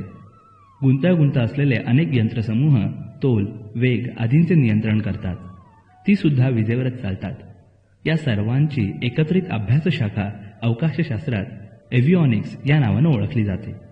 या शाखेचा विकास आणि त्यामध्ये नवे तंत्र वापरण्यास विक्रम साराभाई सायन्स सेंटरमध्ये आधीच सुरुवात झाली होती. डिजिटल इलेक्ट्रॉनिक्स, सूक्ष्मलहरी रडार आणि तत्सम यंत्र यासाठी वापरली जातात. SLV प्रत्यक्ष उड्डाण करत असताना त्याचे आरोग्य अधिक महत्त्वाचं असतं, कारण तिथे परिस्थिती पाहून निर्णय घेऊन अंमल करणारी मानवी मेंदू हजर नसतो, तर पृथ्वीवरून त्याचं नियंत्रण करावं लागतं. अवकाशात प्रवास चालू असताना यानाचा वेग, प्रवेग, हवेचा दाब, भ्रमणासाठी दिलेला जोर, प्रचंड वेगामुळे होणारी कंपनं वगैरे फिजिकल पॅरामीटर्स छोटी छोटी उपकरणं वापरून मोजली जातात. मग एक ट्रान्सड्यूसर नावाची यंत्रणा त्या सर्वांचं रूपांतर विजेच्या प्रवाहात करते. ज्याप्रमाणे टेलिफोनच्या तळाच्या भागात आवाजाचे रूपांतर विजेच्या कमी अधिक प्रवाहात केले जातं, तशा समकक्ष पद्धतीनं हे करता येतं. मग टेलिमेट्री वापरून हे विजेचे प्रवाह रेडिओ लहरींच्या साह्यानं अवकाशात सोडले जातात. पृथ्वीवरील नियंत्रण कक्षात रडारचा विशिष्ट आकाराचा बशीसारखा अँटेना हे सिग्नल्स रेडिओ लहरींसह ग्रहण करतो. ते अलग केले जातात. विजेच्या स्वरूपातील सिग्नल्स पुन्हा फिजिकल पॅरामीटर्समध्ये बदलले जातात. त्यांचे मोजमाप केलं जातं. टेलिफोनच्या वरच्या रिसिव्हरमध्ये वीज प्रवाहाचे रूपांतर पुन्हा आवाजात केले जातं. तशा समकक्ष पद्धतीनं हेही केलं जातं. त्यामध्ये काही बदल करायचा असेल तर म्हणजे वेग वाढवणं, कमी करणं, दिशा बदलणं, तर तेही उलट प्रवास करून अशाच पद्धतीनं केलं जातं. ट्रान्सड्युसर हे किती महत्त्वाचं उपकरण आहे हे वरील विवेचनामुळे लक्षात येईल. ते सुद्धा इथंच VSSC मध्ये विकसित करण्यात आलं. हा सर्व इतक्या वेगवेगळ्या स्तरांवरचा वीज संदेशांचा प्रवास केलेल्या डिझाईनप्रमाणे झाला तर सर्व सुरळीत होतं. मग चिंतेचं कारण उरत नाही. पण कुठंतरी चूक झाली तर मात्र वाहन अवकाशातच मोडून नाहीसं करावं लागतं. काहीतरी विपरीत होऊ नये म्हणून अशी काळजी घ्यावी लागते. त्यासाठी एक विशिष्ट टेलिकमांड सिस्टीम वापरून आज्ञावली दिली जाते. विशिष्ट यंत्रणा वापरून ती सिस्टीम्स पृथ्वीवरून कार्यान्वित करता येते. SLV प्रकल्पात यातील अनेक यंत्रणा देशांतर्गत माल आणि बुद्धिमत्ता वापरून बनवण्यात आल्या. विशेषतः एकामागे एक घटना वेळेवर हुकूम करणारा सिक्वेन्सर हा एक महत्त्वाचा भाग आहे. एखादी क्रिया सुरू करणं, यानाचे भाग वेगळे वा एकत्रित करणं, पृथ्वीपासूनची उंची कमी जास्त करणं, ठरवलेल्या मार्गावर आपोआप वळणं घेत पुढे जाणं, अनेक निर्णय दूरवरून आलेले असतात, त्यांची अंमलबजावणी करणं, हे सर्व काम सिक्वेन्सर करतो. तो सुद्धा माझ्याच अभियंत्याने स्वतः त्याचे भाग बनवून वा खाजगी कारखान्यांकडून डिझाईन देऊन बनवून घेऊन एकत्र करून बनवण्यात यश मिळवलं. यान आकाशात नेण्यासाठी ऊर्जेची गरज भासते. ती विशिष्ट प्रकारचे इंधन जाळून मिळवावी लागते. प्रथम उंची गाठण्यासाठी, मग पुढे ढकलून भ्रमणासाठी सतत ऊर्जा पुरवावी लागते. त्यासाठी वेगवेगळ्या रासायनिक पदार्थांचे मिश्रण करून इंधनं बनवली जातात. जमिनीवर वापरल्या जाणाऱ्या पेट्रोल, डिझेल, कोळसा यासारख्या पदार्थांपेक्षा ही इंधनं वेगळी असतात. घनरूप वा द्रवरूप असे त्यांचं स्वरूप असू शकतं. आम्ही घनरूप प्रॉपेलंट्स म्हणजे इंधनं मिश्रण वापरायचं ठरवलं. त्यामध्ये प्राणवायू पुरवणारा ऑक्सिडायझर, प्रत्यक्ष ज्वलन होणारे इंधन आणि त्यामध्ये गरजेनुसार मिसळण्यासाठी वापरलेली ॲडिटिव्ह अशी 3 भागांनी घनरूप प्रॉपेलंट सारखी बनते. आम्ही अमोनियम पार्कोलेट, असेंद्रिय रसायन, कृत्रिम रबर वापरून जाळी बनवली आणि घनरूप प्रॉपेलंटचा डबल बेस असा आणखी एक प्रकार आहे. पण त्यावेळी उपलब्ध असलेल्या सामग्रीवर तो अत्याधुनिक इंधन प्रकार वापरणं आम्हाला शक्य झाला नाही. पण तो वापरून पाहायचं स्वप्न जरूर जोपासलं. सर्व स्वदेशात तयार होणारा माल वापरून स्वतः सर्व बनवायची कल्पना हळूहळू साकार झाली. अनेकदा उग्र समस्या उभ्या राहिल्या, पण आम्ही त्या निभावून नेल्या. आम्ही सर्व या बाबतीत अनुभवी नव्हतो, पण शिकण्याची, प्रयोग करून पाहण्याची जबरदस्त उर्मी होती. स्वतःच्या चुकांपासून, अपयशांपासून शिकणं माणसाला उत्तम प्रशिक्षण देऊ शकतं. चमच्याने ज्ञान भरवायच्या आजच्या युगात हे कदाचित न पटणार आहे, पण आमच्या प्रकल्पाप्रती असलेला समर्पित भाव सर्वात महत्त्वाचा ठरला. सतत अडचणींचा सामना करावा लागेल हे गृहीतच धरलं होतं. माझ्या सहकाऱ्यांनी कधीही त्यासाठी मला दोष दिला नाही आणि हारही पत्करली नाही. मी स्वतःला त्याबद्दल त्यांचा ऋणी मानतो. एका मध्यरात्री काम संपलं आणि मला तृप्तीचा क्षीण आला. कागदावर काही ओळी खरडल्या गेल्या. क्षणापाठी क्षण जोडत दीर्घ दिवसभर खरे शौर्यानं, प्रामाणिक प्रयत्नानं श्रम करतात ते हात सर्वांग सुंदर असतात. मागं वळून पाहताना असं वाटतं आमची मनं प्रशिक्षित नव्हती, म्हणूनच नव्या कल्पनांचा शोध घेतला गेला. SLVचं काम तुंबा, श्रीहरिकोटा इथं चालू असतानाच DRDO हैदराबाद इथं क्षेपणास्त्र बनवण्याचं काम सुरू होतं. जमिनीवरून अवकाशातील लक्ष्यांचा वेध घेणारी ही क्षेपणास्त्र होती. राटो प्रकल्प मात्र पूर्ण झाला तरी सोडून देण्यात आला. ज्या युद्धविमानांसाठी ते तंत्र वापरायचं होतं ती विमानच वापरणं हवाई दलानं कालौघात सोडून दिलं होतं. युद्धविमानं बनवायच्या तंत्रातही क्रांती घडली होती. ही क्षेपणास्त्र बनवायच्या प्रकल्पाचे प्रमुखपद ओघानेच नारायणन यांच्याकडे आलं. आमच्याकडे इस्रोत चालत असं, तसे सर्वंकष संशोधन न करता ते एकावेळी एक प्रकल्प हाती धरत. रशियन बनावटीचे S-8-2 हे क्षेपणास्त्र समोर नमुना म्हणून ठेवण्यात आलं. त्याप्रमाणे बनवण्याच्या तुलनेनं सोपा मार्ग त्यांनी स्वीकारला. फेब्रुवारी 1972 मध्ये हा प्रकल्प मंजूर झाला. त्याला डेव्हिल असं नाव देण्यात आलं. पहिल्या 3 वर्षांसाठी 5 कोटी रुपयांची मंजुरी देण्यात आली, पण त्यातल्या अर्ध्याधिक पैशांचा परकीय देशातून वस्तू आयात करण्यासाठी वापर केला जाणार होता. त्यावेळी प्रमोशन होऊन ग्रुप कॅप्टनचे एअर कमोडर झालेले श्री नारायणन यांनी DRDLचे संचालक म्हणून सूत्र हाती घेतली. हैदराबाद शहराच्या आग्नेय दिशेला असलेल्या उपनगरातील एका नव्या प्रयोगशाळेत त्यांनी जान आणली. घुमटाकार समाध्या, जुन्या बांधणीच्या इमारती यांनी वेढलेल्या त्या भागात नवे वारे वाहू लागले. सदैव उत्साहाने रसरसलेले श्री नारायणन यांनी वेचून वेचून तरुण माणसं निवडली.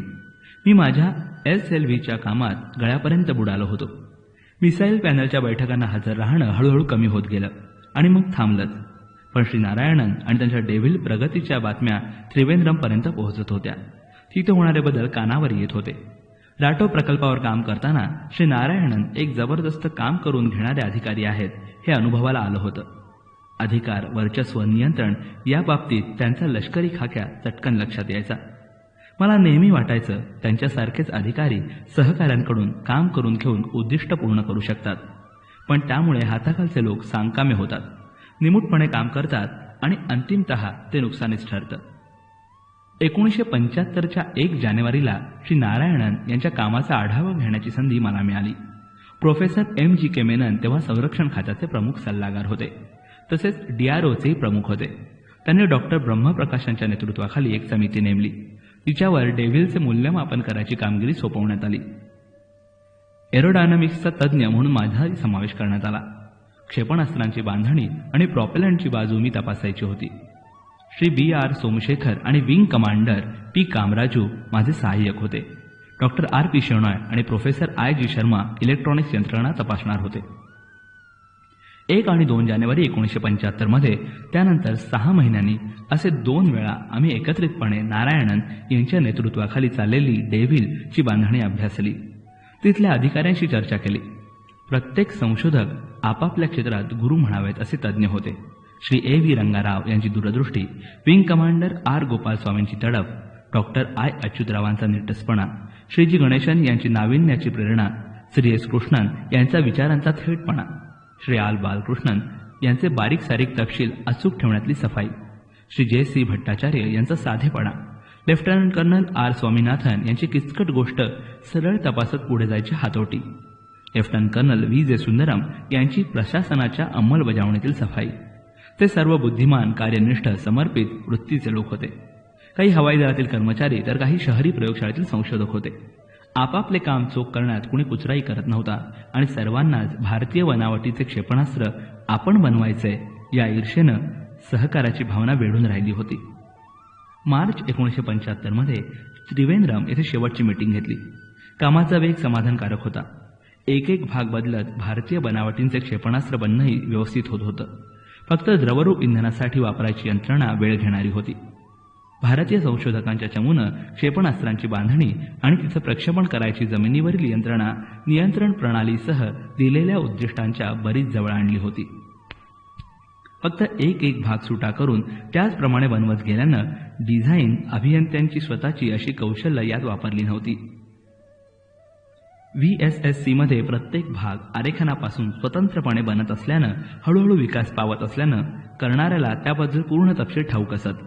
अभियंताच्या कुशलतेची छाप त्याच्यावर असे. त्यांचं काम तसं व्यवस्थित पण साध्या दर्जाचं होतं. पण हेही काही कमी नव्हतं. लष्करी खाक्यामुळे काम भराभर निपटायची शिस्त असते. तिथं असं होणार हे अपेक्षित होतं. अपेक्षित परिणाम मात्र उत्कृष्ट जमले होते. या मार्गावर खूप पुढे जायचंय आणि ही तर पहिली पावले होती.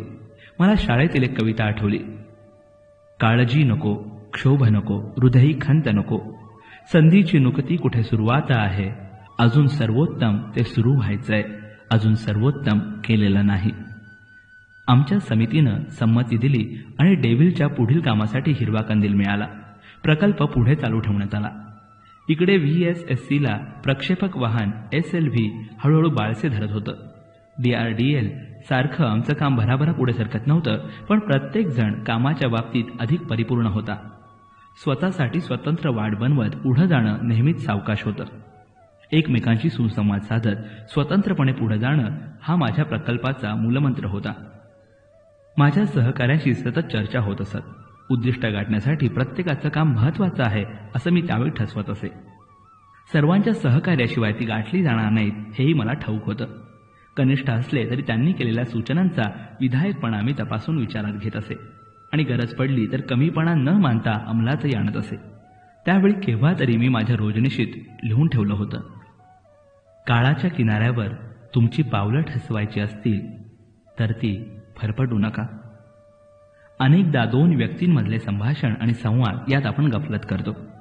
या दोन गोष्टी अलग आहेत. मी संभाषण चतुर मुळीच नाही, पण मला चांगला संवाद साधता येतो. संभाषणात फक्त वरवरच्या खुशालीच्या बोलण्याचा अंतर्भाव होतो, तर संवाद साधण्यामध्ये एकमेकांच्या संकल्पनांची, सूचनांची, माहितीची देवाणघेवाण अभिप्रेत असते. दोन व्यक्तींचा असा संवादानं मेळ साधला तर एक अनुबंध तुमच्या सहकाऱ्यांमध्ये तयार होतो आणि तो बरेच काही साध्य करू शकतो. माझ्या सहकाऱ्यांशी त्यांच्या समस्यांबद्दल चर्चा करताना त्या सोडवण्यासाठी काय काय करता येईल त्याचा आढावा मी घेत असे आणि मग समस्या सोडवणं, चुका दुरुस्त करणं सोपं होत असे. SLVचा प्रकल्प अधिकारी म्हणून काम करताना अशा लहान सहान तपशिलांकडे मला लक्ष द्यावं लागे. मी नेहमी सरळ सत्याचा आश्रय घेत असे. कटू आहे म्हणून त्याला साखरेचा मुलामा देऊन सांगितलं तर दिरंगाई होत राहते. एकदा एका स्पेस सायन्स काउन्सिलच्या बैठकीमध्ये कामाचा आढावा घेतला जात होता. आम्हाला हवी असलेली साधनं यायला फार वेळ लागत होता, म्हणून अपेक्षेप्रमाणे प्रकल्पाचं काम वेग घेत नव्हतं. माझा संयम सुटत चालला होता. एकदम उठून रागानं मी मनातली निराशा शब्दातून निचरून टाकली. हिशेब खात्यातून प्रत्येक खर्चाला मंजुरी मिळाल्याशिवाय काम पुढे सरकत नसे. आर्थिक सल्लागार प्रत्येक खर्चाच्या तपासणीसाठी वेळ खात. लाल फितीमुळे कामाची सर्व आखणी व्यवस्थित करूनही कामं अडून राहत असत. मी याबद्दल कठोर बोललो. ही व्यवस्था बदलून टाकायला हवी असं ठाम सांगून टाकलं. डॉक्टर ब्रह्मप्रकाश यांच्या चेहऱ्यावर माझ्या स्पष्टोक्तीमुळे आलेला विषाद मला दिसत होता. हातातली सिगरेट फटकन विझवून टाकत बैठकीतून ते उठून निघून गेले. रात्रभर माझ्या कटू शब्दांबद्दल मी विचार करत होतो. प्रथम पश्चातापाची भावना होती. एवढं कठोर शब्द मी वापरायला नको होते. डॉक्टर ब्रह्मप्रकाशना दुखावलेलं चांगलं झालं नव्हतं, पण माझा हेतू स्वच्छ होता. आर्थिक बाबतीत एकूण व्यवस्थेमध्ये जी शिथिलता आली होती त्यामुळे कामाबद्दलचं एक प्रकारचं नैराश्य मनामध्ये साचत होतं. मी स्वतःलाच प्रश्न विचारला, अशा प्रशासकीय यंत्रणेत मला काम करायला आवडेल? उत्तर स्पष्टपणे आलं, नाही. पण डॉक्टर ब्रह्मप्रकाशना दुखावणारं अधिक काय असेल?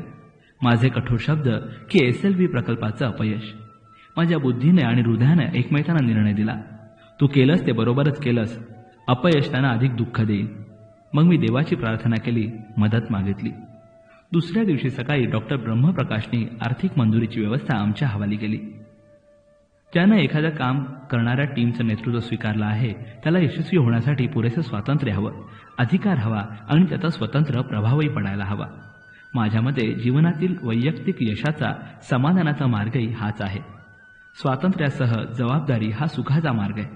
आपले स्वातंत्र्य अबाधित राखण्यासाठी माणसानं काय करावं असं मला कोणी कधी विचारलं तर मी 2 महत्त्वाच्या मुद्द्यांकडे लक्ष वेधेन. मी त्यांचा माझ्या आयुष्यात यशस्वी वापर केलाय. प्रथम आपलं शिक्षण आणि कौशल्य नीट अवगत करावं. ज्ञानसंपादन हा आयुष्यातला कधीही रिता न होणारा खजिना आहे. आयुष्यात त्याच्यासारखं दुसरं साधन नाही. जितके तुम्ही ते अद्ययावत राखू शकाल तितकं तुम्ही मुक्त होत जाल. कधी कधी ते कालबाह्य होतं. हा अपवाद सोडला तर कुणीही ते तुमच्याकडून हिरावून घेऊ शकतं. एखाद्या टीमचे तुम्ही नेतृत्व करत असाल तर तुम्हाला आजूबाजूला घडणाऱ्या सर्व घटनांचं ज्ञान हवं, तेही वेळेवर हवं. ही प्रक्रिया एक सतत होत राहणारं शिक्षण असतं. पाश्चिमात्य देशात कॉलेजात जाऊन एखाद्या विषयाचं शिक्षण घेणं ही कुठल्याही वयापर्यंत चालू असतं. समर्थ नेतृत्वासाठी दिवसाचं सर्व काम संपल्यावर त्याचा विस्तृत आढावा घेऊन दुसऱ्या दिवसाची पूर्ण तयारी करून मग त्याला सामोरं जावं. दुसरी महत्त्वाची गोष्ट म्हणजे स्वतंत्र जबाबदारी घेण्याची आवड विकसित करावी. सतत कामात राहावं. जबाबदारी घ्यायचा प्रश्न आला तर पुढे सरावं. आपल्या अंतर्गत कौशल्याचा अशा वेळी कस लागतो आणि आपण अधिकाधिक स्वतंत्र होत जातो. ज्या गोष्टीवर तुमचा विश्वास आहे ती करण्यासाठी पाऊल सदैव पुढे पडावं. आपली नियती दुसऱ्या हाती सोपवण्याएवढं दुसरं दुर्दैव नाही.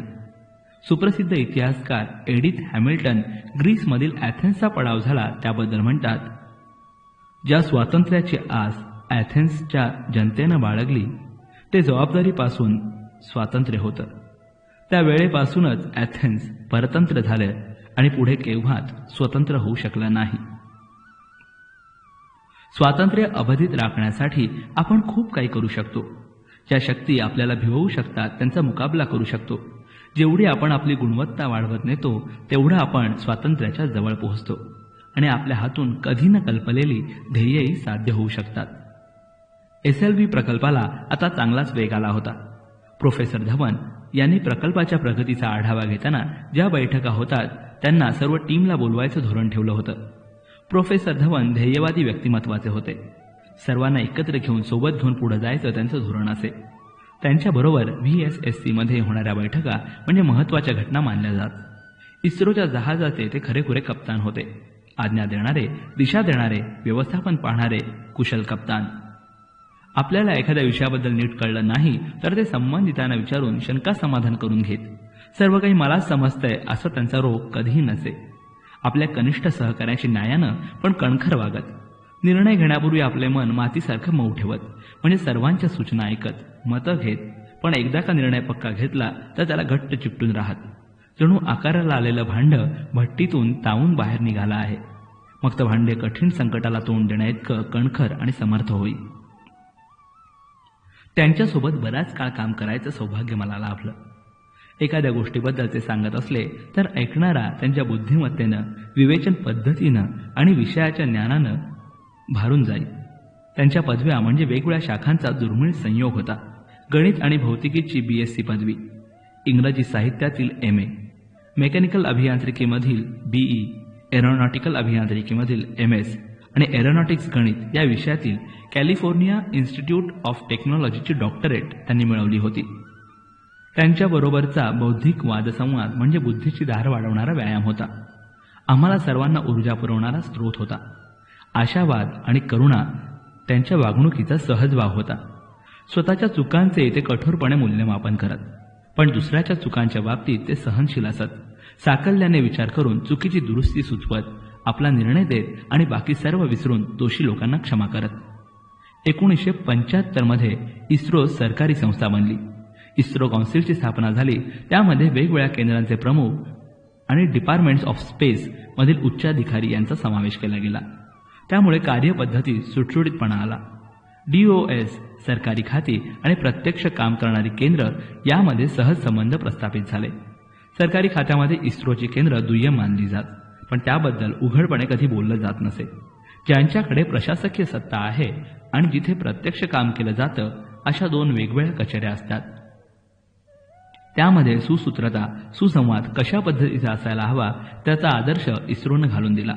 पुढे देशातील अनेक R&D म्हणजे संशोधन विकास संस्थांना इस्रोच्या अनुभवामुळे अशी सुसूत्रता राखणं सोपं गेलं. श्री TN शेषन त्यावेळी DOSचे सहकार्यवाह होते. या नव्या कौन्सिलमुळे माझा त्यांच्याशी संबंध आला. माझ्या प्रशासनातील उच्च अधिकाऱ्यांबद्दल खास मते होती आणि त्यांच्याशी व्यवहार करणं मला फारसं आवडत नसे. प्रथम मी श्री शेषन यांच्याशी काही अंतर ठेवूनच संबंध ठेवले, पण पुढे मात्र SLV 3च्या कार्यकारी सदस्यांच्या बैठकीत त्यांच्या कार्यपद्धतीचा परिचय झाला. अनुभव आला आणि माझं मत बदललं, अनुकूल झालं. कार्यक्रम अगदी बारकाईनं वाचून ते पूर्ण तयारीनिशी बैठकांना यायचे.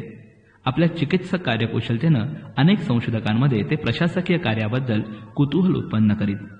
SLV प्रकल्पातील पहिली 3 वर्ष मला विज्ञानाच्या अनाकलनीय रहस्यांचं दर्शन घडलं. आम्ही मानव होतो, त्यामुळे अज्ञानी होतो आणि ते स्वाभाविक होतं आणि आहे. पण जसजसं विज्ञानाच्या ठाऊक नसलेल्या दालनात मी प्रवेश केला तसं स्वतःच्या अपुरेपणाची प्रकर्षानं जाणीव होत गेली. असीम अशा विज्ञान जगताची झलक विस्मित करून गेली. मला वाटायचं विज्ञान सर्व प्रश्नांची उत्तरं देऊ शकेल, सर्व निसर्ग गुपितं उघड करून दाखवेल. ज्या कुणाला विज्ञान समजलं त्याला सर्व काही समजलं. अज्ञान ही माझ्या वडिलांसारख्या, पक्षी लक्ष्मण शास्त्रींसारख्या न शिकलेल्या लोकांची मिरासदारी आहे. याबद्दल मी अर्थात कधी कुणाशी, सहकाऱ्यांशी, मित्रांशी चर्चा केली नव्हती. विज्ञानानं चिकित्सक वृत्तीनं काही मतप्रवाह बनवले आहेत. त्यांच्या सर्वश्रेष्ठतेला बाधा येईल असं मला वाटे. हळूहळू विज्ञान आणि तंत्रज्ञान यातील फरक माझ्या लक्षात येऊ लागला. संशोधन आणि त्याचा व्यवहारातला प्रत्यक्ष केलेला विकास यामध्ये खूप अज्ञात प्रदेश आहेत. चुका होणं हे विकासाच्या प्रत्येक टप्प्यावर स्वाभाविक आहे, पण प्रत्येक चूक ही विकासाची एक पायरी असते, ज्यामुळे आपण अधिक चांगल्याकडे, परिपूर्णतेकडे जाणाऱ्या दिशेनं पावलं टाकू शकतो. आपल्या निर्मात्यानं संशोधकांना पुढे नेण्यासाठी अभियंत्यांना निर्माण केलं असावं. संशोधकांनी एखादी संकल्पना परिपूर्ण बनवली की अभियंते त्यांना आणखी एक शक्यता दाखवतात. मी माझ्या सहकाऱ्यांना संशोधक होण्यापासून दूर राहा असं सांगत असे. संशोधनामुळे विज्ञान ही एक भारून टाकणारी उत्कट आवड बनते आणि त्या कधीही न संपणाऱ्या वाटेवर तुम्ही काहीतरी शोधत झपाटल्यासारखे पुढे जात राहता. पण आम्हाला वेळ, पैसा यांच्या मर्यादेत काहीतरी ठोस घडवायचं असेल तर आपल्या मर्यादा ओळखून पुढे जायला हवं. त्यामुळे जमिनीवरचे पाय ठाम ठेवून चला प्रकल्पाला पुढे न्यायचंय तर संशोधन बाजूला ठेवून तंत्रज्ञानाकडे वळा, असं मला माझ्या सहकाऱ्यांना सांगावं लागलं. उपलब्ध असलेले तंत्रज्ञान जास्त निर्दोषपणे वापरून मर्यादेपर्यंत प्रयोगशीलतेचा उपयोग केला तरच प्रकल्प पुढे जाऊ शकतो आणि यशस्वी होतो. SLV प्रकल्पाचं नियोजन असं केलं होतं की VSSC थुंबा आणि श्रीहरिकोटा इथलं प्रॉपेलंटच्या निर्मितीचं, रॉकेटची चाचणी घेण्याचं आणि कितीही मोठ्या आकाराच्या रॉकेटचं उड्डाण करण्याची कामं होऊ शकतील. प्रकल्पाचा विस्तार प्रचंड होता म्हणून वेळेच्या बंधनात आम्ही त्याचे 3 विभाग पाडले होते.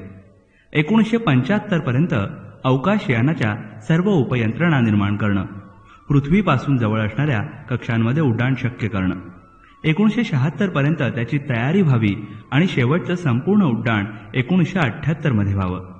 अशी वेळ ठरवल्यामुळे त्या मुदतीत पूर्ण व्हावं म्हणून कामाला वेग येतो.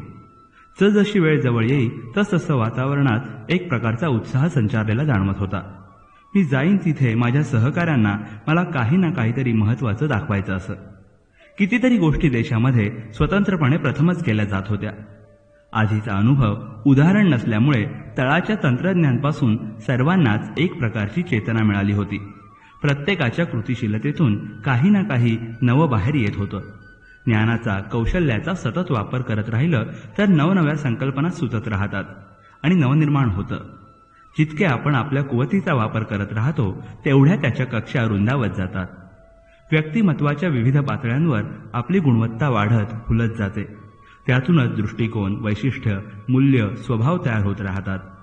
आपल्या अस्तित्वाच्या वृक्षाची सर्वात बाहेरची कडी म्हणजे आपली वागणूक.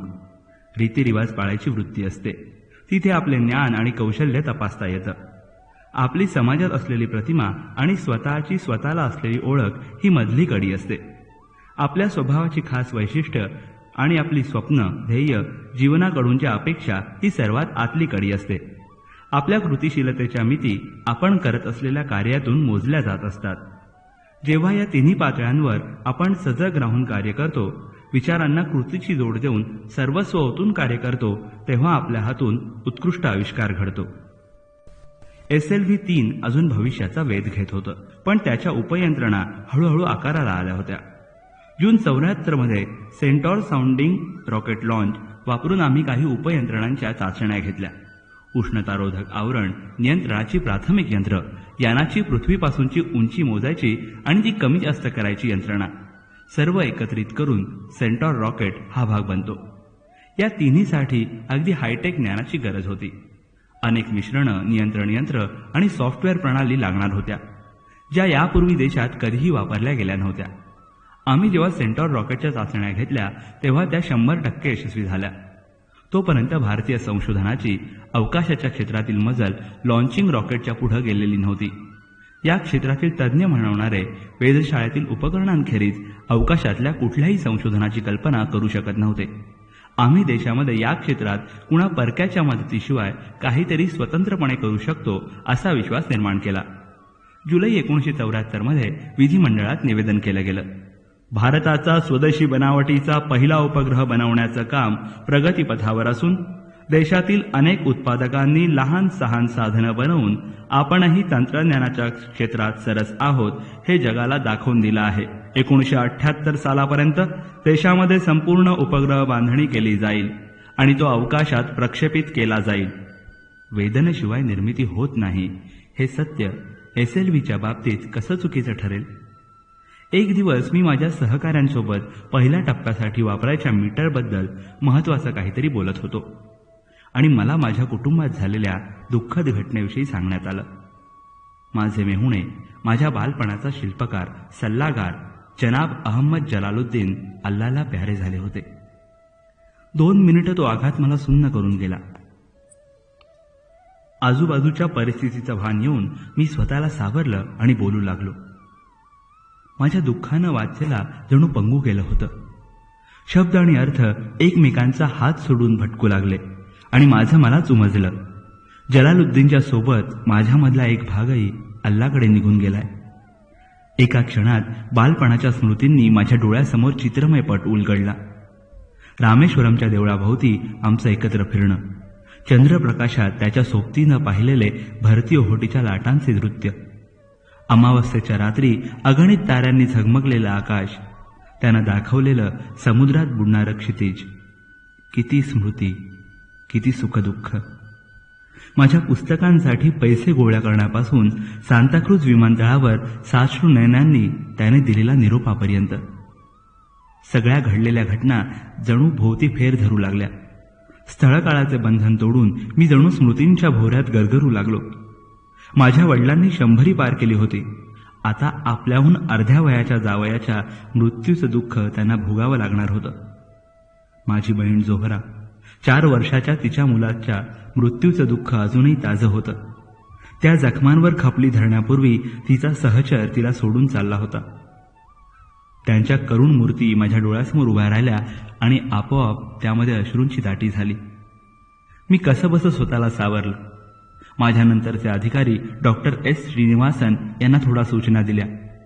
माझ्या गैरहजेरीत कामाचा खोळंबा न करता पुढे जायला सांगितलं.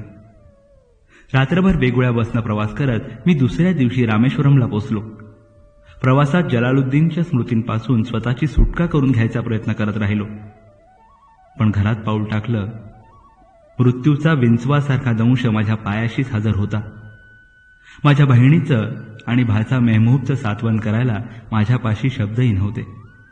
त्यांचे अविरत वाहणारे अश्रू थांबवणं कुणाच्याच हातात नव्हतं.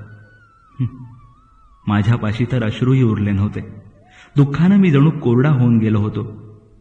तशाच अवस्थेत त्याचे विधीपूर्वक दफन केलं. कितीतरी वेळ माझे हात आपल्या हातात धरून माझे पिताजी मूक दुःख करत होते. त्यांचेही अश्रू आटले होते. अबुल, अल्लाह आपल्या सावल्या अनाकलनीय रीतीने पसरवत असतो. त्या सदोदीत तेवढ्याच राहत नाहीत. त्याची इच्छा असती तर त्या सदोदीत लांबवर पसरून ठेवू शकत होता. पण नाही, सूर्याला त्या सावल्यांचा मार्गदर्शक म्हणून तो सोबतीला पाठवतो. हळूहळू त्या आकुंचन पावतात, लांब होतात, नाहीशा होतात आणि रात्रीच्या अंधारात झोपी जातात. जलालुद्दीन अशा कधीही न संपणाऱ्या झोपेच्या अधीन झालाय. स्वप्नाशिवाय, जागृतीशिवाय साधी निवांत गाढ झोप. अल्लाची इच्छा तीच आहे. त्याच्यावर विश्वासून राहा. तो आपल्या सर्वांचं रक्षण करताय. हळूच त्यांनी आपल्या सुरकुतलेल्या पांढऱ्या शुभ्र पापण्या मिटल्या आणि जणू समाधीत गेल्यासारखे ते शांत झाले. मृत्यूची एवढी भीती मला कधीच वाटली नव्हती. प्रत्येकाला एक ना एक दिवस त्याच्या स्वाधीन व्हावंच लागतं. कदाचित जलालुद्दीन थोडा लवकर त्या मुक्कामाला गेला. मग त्या घरात मला राहावे ना. त्याच्या गैरहजेरीत ते घर म्हणजे माझ्यासाठी सावल्यांचं आगर बनलं होतं.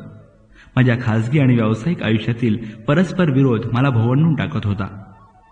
तुंबाला परतल्यावर कितीतरी दिवस त्या आघाताचे पडसाद माझ्या जीवनात उमटत राहिले. मी करत असलेल्या सगळ्या कार्याचे व्यर्थत्व आजवर इतक्या खोलवर मला कधीच भिडलं नव्हतं. प्रोफेसर धवनबरोबर मी शेवटी खूप बोललो. त्यांनी माझ्या मनातले द्वंद्व जणू ओळखलं आणि ते म्हणाले, हळूहळू या स्थितीतून तू बाहेर पडशील. एक शांती तुझ्या हृदयात प्रवेश करेल. जसजसं तू तुझ्या SLV 3 प्रकल्पाच्या जवळ जाशील तसा या दुःखाचा निचरा होईल. काळ आणि काम हेच दुःखावरचं सर्वात प्रभावी औषध आहे. विज्ञानाच्या वैभवशाली सत्यदर्शनात, तंत्रज्ञानाच्या आविष्कारात इतके नवे शोधू लाग की दुःखाची आठवण येऊ नये. हळूहळू प्रकल्पाचे हार्डवेअर आकाराला येऊ लागलं. हार्डवेअर म्हणजे जे आरेखन कागदावर असतं. त्याची प्रत्यक्ष बांधणी केल्यावर यंत्र बनतात. एकदा बनवल्यावर त्यामध्ये बदल संभवत नाही. शशिकुमार यांनी जिथे हे बनणार होतं त्याची केंद्रे खुबीने उभी केली होती. हातात डिझाईन पडलं की उपलब्ध असलेल्या साधन सामग्रीचा वापर करून ती प्रत्यक्ष बांधणीला सुरुवात करे. नबुंद्री आणि पिल्ले यांनी प्रॉपल्शन तयार करण्यासाठी दिवसरात्र प्रयोगशाळेत गाडून घेतलं. एका वेळी 4ही रॉकेटच्या मोटरसाठी ते प्रॉपेलंट बनवायच्या तयारीला लागले होते. MSR देव आणि संदलास मेकॅनिकल अँड इलेक्ट्रिकल भागांच्या जुळणीच्या मागे होते. माधवन नायर आणि मूर्ती VSSR इथे तयार झालेल्या वेगवेगळ्या प्रकल्पांची चाचणी घेत होते. त्या इलेक्ट्रॉनिक उपकरणांना सबसिस्टीममध्ये बसवणं वगैरे कामं करत होते. US सिंग यांनी पहिली जमिनीवरील यंत्रणा बनवली. त्यामध्ये रॉकेट हवेत उड्डाण करत असताना त्याच्या संबंधीची सर्व माहिती मिळून जमिनीवर पाठवली जाते, तिचं पृथक्करण केलं जातं आणि जमिनीवरून पुन्हा आज्ञावली अवकाशात पाठवली जाते. यासाठी लागणारी उपकरणं आपल्या अखत्यारीत घेतली होती. श्रीहरिकोटा येथील अवकाश तळावरून होणाऱ्या उड्डाणाची चाचणी घ्यायचं महत्त्वाचं कामही त्यांनी सांभाळलं. डॉक्टर सुंदरराजन आपण उद्दिष्टांच्या कितपत जवळ पोहोचलो आहोत याचा तौलनिक अभ्यास करून पुढच्या कामाची रूपरेषा ठरवत होते. सबसिस्टीम्स अद्ययावत बनवत होते. डॉक्टर श्रीनिवासन उपप्रकल्प प्रमुख म्हणून आपली कर्तव्य निभावत होते. आपल्या नजरेतून ते सुटत असतं, काही कानाआड पडत असतं, तिकडे बारकाईने लक्ष ठेवून माझ्या कामात बहुमूल्य मदत करत होते. प्रकल्प प्रशासनाचा सर्वात मोठा अडथळा म्हणजे सर्व घटक प्रकल्पांमध्ये सुसूत्रता आणणं. विशेषतः प्रकल्पाचा आवाका फार मोठा असतो तेव्हा एखादी लहानशी सबसिस्टीम नीटपणे जुळत नसेल तर सर्व हार्डवेअर फुकट जाऊ शकतं. सतत सर्वांशी संपर्क साधत राहून अशा अडचणी टाळता येतात व वेळी त्याचं निवारणही करता येतं. इस्रो मुख्यालयातील YS राजन सारखा मित्र मला त्यावेळी सुदैवानच लाभला. टर्नर, फिटर, इलेक्ट्रिशियन, ड्रायव्हरपासून संशोधक, अभियंते, कंत्राटदार आणि प्रशासकीय अधिकारी या साऱ्यांशी जिव्हाळ्याची वागणं राजन यांना जमत असे. आज मला प्रसारमाध्यमं लोकांना जोडणारा असं म्हणतात, तेव्हा मी श्री राजन यांच्याकडे माझ्या या वर्तनाचा उगम म्हणून पाहतो. त्यांच्या जवळकीच्या वागण्यामुळं असंख्य लोकांच्या कष्टांच्या मृदू लवचिक धाग्यांपासून एक मजबूत घट्ट विणीच्या वस्त्रांचा उद्भव झाला. 1976 मध्ये माझ्या वडिलांचा मृत्यू झाला. वय वाढल्यानं अनेक व्याधींनी त्यांना जर्जर बनवलं होतं. जलालुद्दीनच्या मृत्यूनं त्यांच्या प्रकृतीचाच नव्हे तर जीवन इच्छेचाच लचका तोडला होता. जगण्याची इच्छाच मरून गेली होती. जणू जलालुद्दीननं आपली जीवनयात्रा संपवल्यावर त्यांनाही आपला प्रवास संपवण्याची घाई लागली होती. त्यांच्या प्रकृती अस्वास्थ्याबद्दल कळलं की मी एखाद्या चांगल्या डॉक्टरला घेऊन रामेश्वरमला भेट देत असे. मग माझ्या काळजीखोर स्वभावाबद्दल आणि डॉक्टरांवर विनाकारण पैसे उधळल्याबद्दल ते माझी कानउघडणी करत. अबुल, तुझी भेट होणं हेच माझं औषध आहे. डॉक्टरांच्या फीसाठी आणखी पैसे खर्च करू नकोस असं ते नेहमी म्हणत. यावेळी मात्र औषध, काळजी, पैसा याच्या पलीकडे त्यांची प्रकृती पोचली होती. माती शेवटी मातीतच मिळाली होती. माझे पिताजी जैनलबद्दीन रामेश्वरमच्या पवित्र परिसरात 102 वर्ष श्वास घेऊन अल्लाकडे निघून गेले. त्यांच्या मागे 15 नातवंड आणि एक पणतू होते. नेकीने वागणाऱ्या माणसाला अल्ला स्वर्ग बहाल करतो. त्यांच्या भोवती त्यांच्या प्रिय माणसांचा स्वर्ग होता. किती सुरेख आयुष्य होतं त्यांचं. माझ्या पित्याचे आयुष्य आणि मृत्यू म्हणजे सफल जीवनाचा आदर्श होता. साध्या, विश्वासू, प्रामाणिक माणसाचं आयुष्य ते जगले. अल्लाच्या नजरेतून आपलं कुठलंही कृत्य सुटणार नाही याची सदैव जाणीव ठेवून त्यांच्या हातून काम केलं जाईल. त्यांच्या दफनविधीनंतर रात्री मी एकटा असताना एक कविता मला आठवली. येट्स या थोर कवीच्या मृत्यूनंतर ऑडेन या त्याच्या मित्रानं लिहिलेली ती कविता जणू माझ्या पित्यांसाठी लिहिली आहे असं मला वाटे. भूमाते, या सन्माननीय पाहुण्याचं स्वागत कर. येट्स चिरविश्रांतीसाठी पहुडला आहे. दिवसांच्या बंदिस्त तुरुंगात तो कैद आहे. आता तरी स्वतंत्र माणसांना शिकव तो किती महान होता. जगाच्या दृष्टीनं तो एका वृद्ध माणसाचा मृत्यू होता.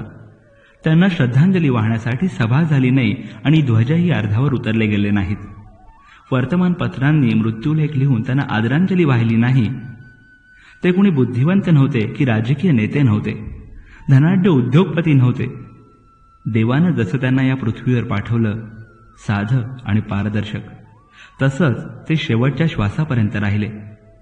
माणसाचे अंतर अभ्यासण्यापेक्षा जग बाह्यरूपात त्याला मोजतं, जोखतं. माझ्या वडिलांनी आयुष्यभर मांगल्याची आराधना केली आणि ती सुद्धा नाईलाज म्हणून नव्हे तर एक जीवनमूल्य म्हणून. आयुष्यात चांगल्याचाच अवलंब केला. तसंच त्यांना दुःखही खूप भोगावं लागलं. जसजशी वयाची वर्ष वाढत गेली तसं त्यांच्या आयुष्यातील हिण जळून गेलं आणि फक्त त्यांच्या जे देवत्व शिल्लक होतं तेच हळूहळू फुलत वाढत गेलं. त्या देहरूपी मृत्यूनं शेवटचं हिण दफन झालं. उरलं सोन्यासारखं देवत्व जे अल्लाकडं परत गेलं, ठरवलेल्या स्वर्गाच्या वाटेवर जाऊन पावन झालं. माझ्या वडिलांच्या आयुष्याकडे, जीवनविषयक व्यवहारांकडे पाहिलं की मला अबू बेन ॲडम या कल्पिताची आठवण होते. एक दिवस अबू बेन ॲडम स्वप्नात जागा झाला आणि त्यानं पाहिलं की एक देवदूत पुस्तकात काहीतरी लिहितोय. त्यानं विचारल्यावर उत्तर मिळालं, देवावर जे प्रेम करतात त्या व्यक्तींची नावं सोन्याच्या अक्षरात लिहिली जात आहेत. अबूनं विनम्रपणे विचारलं, त्यामध्ये माझं नाव आहे का? देवदूत उत्तरला, नाही. निराश झालेला तरीही मनानं प्रफुल्ल आनंदी अबू उत्तरला, मग माझं नाव अशा लोकांच्या यादीत लिही की जे आपल्या भोवती असलेल्या प्रत्येकावर प्रेम करतात. देवदूतानं लिहिलं आणि तो अदृश्य झाला. दुसऱ्या दिवशी दिव्य प्रकाश पसरला आणि अबूनं पाहिलं तर देवदूत पुन्हा आला होता. त्यानं अबूला आणखी एक यादी दाखवली. त्यामध्ये देवाला सर्वाधिक आवडणाऱ्या माणसांची नावं होती आणि त्यामध्ये अबूचं नाव सर्वात पहिलं होतं. कितीतरी वेळ मी माझ्या आईपाशी बसलो, पण बोलू शकलो नाही. मी थुंबाला परत जायला निघालो तेव्हा भरल्या गळानं तिनं मला आशीर्वाद दिले. तिला ठाऊक होतं की नवऱ्याच्या पश्चात ती तिचं घर सोडू शकत नाही. ती त्या घराचा आधारस्तंभ होती आणि मीही तिच्यासोबत तिथं राहू शकत नव्हतो. आम्हाला नियतीनं नेमलेल्या आपापल्या जागी राहणं क्रमप्राप्त होतं. SLVच्या प्रकल्पातील गुंतवणूक मला खेचत होती की माझा अहंकार, मी तिथं पोहोचायलाच हवं असा अहंकार आडवा आला. कळत नाही माझं त्यावेळी नक्की कर्तव्य कोणतं या दुविध्यात मी सापडलो होतो. आईजवळ राहणं भाग होतं आणि थुंबाला परत नाही तितकंच जरुरीचं होतं. नंतर मला पश्चात बुद्धी सुचली की मी तिच्यासोबत राहणं अधिक महत्त्वाचं समजायला हवं होतं. कारण काही महिन्यातच ती वडिलांच्या पाठोपाठ निघून गेली. SLV 3चं चौथ्या टप्प्याचं अपोझी रॉकेट होतं. ते डायमंडसाठी वापरण्यायोग्य बदल केलेले. त्याची फ्रान्समध्ये चाचणी घ्यायची होती, पण मध्ये एका मागोमाग एक अडथळे येत गेले आणि ते दूर करण्यासाठी मला फ्रान्सला धाव घ्यावी लागली. मी जाण्यापूर्वी उतरत्या दुपारी माझी आई वारल्याची बातमी आली. मी ताबडतोब बस पकडून नगरकॉइलला गेलो. रात्रभर रेल्वे प्रवास करून रामेश्वरमला आलो आणि सकाळी तिचे अंतिम संस्कार केले. ज्या 2 आत्म्यांनी मला जीवन देण्यासाठी जीवन स्वीकारलं होतं ते मला सोडून स्वर्गाच्या वाटेवर निघून गेले. शेवटचा मुक्काम गाठण्यासाठी गेले. त्यांना पुन्हा भेटेपर्यंत माझा मुक्काम कुठे असणार होता? ते आपल्या प्रवासाच्या शेवटी पोहोचले तरी मला माझी वाट चालत राहणं भाग होतं. हा युगानुयुगांचा जीवन मृत्यूचा खेळ असाच चालू राहायला हवा. त्या दिवशी संध्याकाळी वडील मला नेहमी घेऊन जात त्या मशिदीत मी प्रार्थना केली. अल्लाला विनवलं, माझी आई आपल्या नवऱ्याच्या प्रेमाशिवाय, त्याच्या सहवासाशिवाय जगू शकली नसती, म्हणून मनानंच तिनं त्यांच्याजवळ जायचं ठरवलं. मी अल्लाची मनापासून क्षमा मागितली. आयुष्यात त्या दोघांना नेमून दिलेलं काम त्यांनी निष्ठेनं, समर्पित वृत्तीनं, प्रामाणिकपणं पार पाडलं आणि ते माझ्याकडे परत आले. त्यांचं जीवन सफल झालं. तू दुःख कशाला करतोयस? तुझ्यासाठी मी जे काम योजलं आहे ते तशाच भावना मनामध्ये बाळगून पूर्ण कर. त्यामध्ये तुला माझं अस्तित्व सापडेल. हे शब्द कुणीही उच्चारले नाहीत, पण मला मात्र ते अगदी स्पष्ट आणि मोठ्यानं ऐकू आले. कुराणमधील मृत्यूच्या सांत्वनेचे अनेकदा स्फूर्ती ठरलेले शब्द मला आठवले. तुम्ही मिळवलेली संपत्ती आणि तुमची मुलं हा फक्त मोह आहे. अल्लाच्या सदैव निकट राहणं हेच खरं शाश्वत सुख आहे. मशिदीतून मी बाहेर आलो आणि रेल्वे स्टेशनकडे निघालो, जेव्हा माझ्या मनात पूर्ण शांती होती. मला आठवत राहिलं, नमाजाच्या वेळी मुल्लाची अजान ऐकू आली की माझ्या घराचीच एक छोटीशी मशीद व्हायची. आई वडील दोघेही गुडघे टेकायचे आणि त्यांची मुलं नातवंड त्यांचे अनुकरण करायची. दुसऱ्या दिवशी मी थुंबाला पोचलो तेव्हा शरीरानं दमलो होतो, भावनिकदृष्ट्या उद्ध्वस्त झालो होतो, पण माझ्या ध्येयाबद्दल निश्चयी होतो. भारतीय बनावटीची रॉकेट मोटार परदेशी भूमीवर आम्ही उडवून दाखवू. फ्रान्सला SLV 3च्या अपोजी मोटरच्या चाचण्या यशस्वीरीतीनं पूर्ण करून आलो आणि डॉक्टर ब्रह्मप्रकाशने मला वर्नर व्हॉन ब्राऊन भेट देत असल्याची बातमी दिली.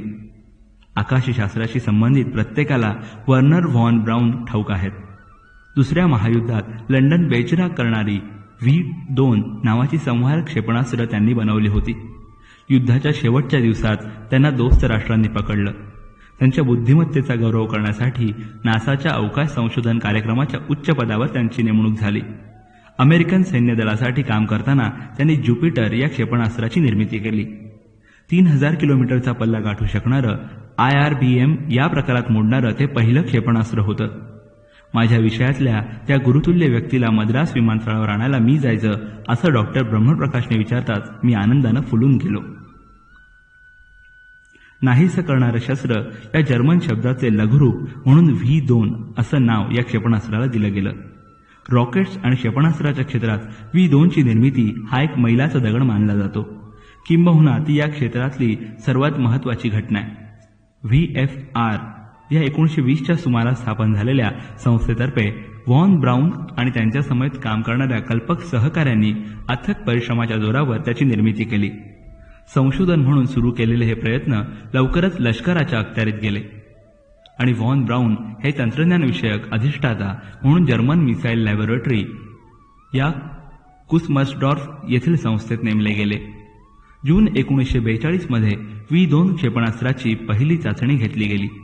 त्यावेळी ते एका बाजूला कलले आणि त्याचा स्फोट झाला. पण 16 ऑगस्ट 1942ला ते यशस्वी झालं. स्वनातीत वेगाने म्हणजेच ध्वनीपेक्षा अधिक वेगाने उडणारं ते पहिलं क्षेपणास्त्र होतं. व्हॉन ब्राऊन यांच्या मार्गदर्शनाखाली नॉर्थहाउझेन येथील जमिनीखालच्या प्रचंड विस्ताराच्या कारखान्यात एप्रिल ते ऑक्टोबर 1944 या अल्प कालावधीत 10,000 V2 क्षेपणास्त्र बनवली गेली. इतक्या कर्तृत्वान व्यक्तीबरोबर काही काळ व्यतीत करायचं भाग्य मला मिळणार होतं. संशोधक, डिझायनर, प्रकल्प अभियंता, प्रशासक आणि कुशल तंत्रज्ञ या सर्व गुणधर्मांचा एकत्रित वास असलेले व्हॉन ब्राऊन यांना मी भेटणार यापेक्षा अधिक मला काय हवं होतं. मद्रास ते त्रिवेंद्रम हा 90 मिनिटांचा विमान प्रवास आम्ही छोट्या अवेरो विमानातून पूर्ण केला. माझ्या कामाबद्दल त्यांनी अनेक बारीक सारीक प्रश्न विचारले. अवकाशशास्त्राचा विद्यार्थी जसं ऐकून घेईल तसं माझं बोलणं ऐकून घेतलं. आधुनिक अवकाशशास्त्राचे पितामह इतके नम्र, उत्सुक आणि स्फूर्तिदायक असतील अशी मला अजिबात पूर्वकल्पना नव्हती.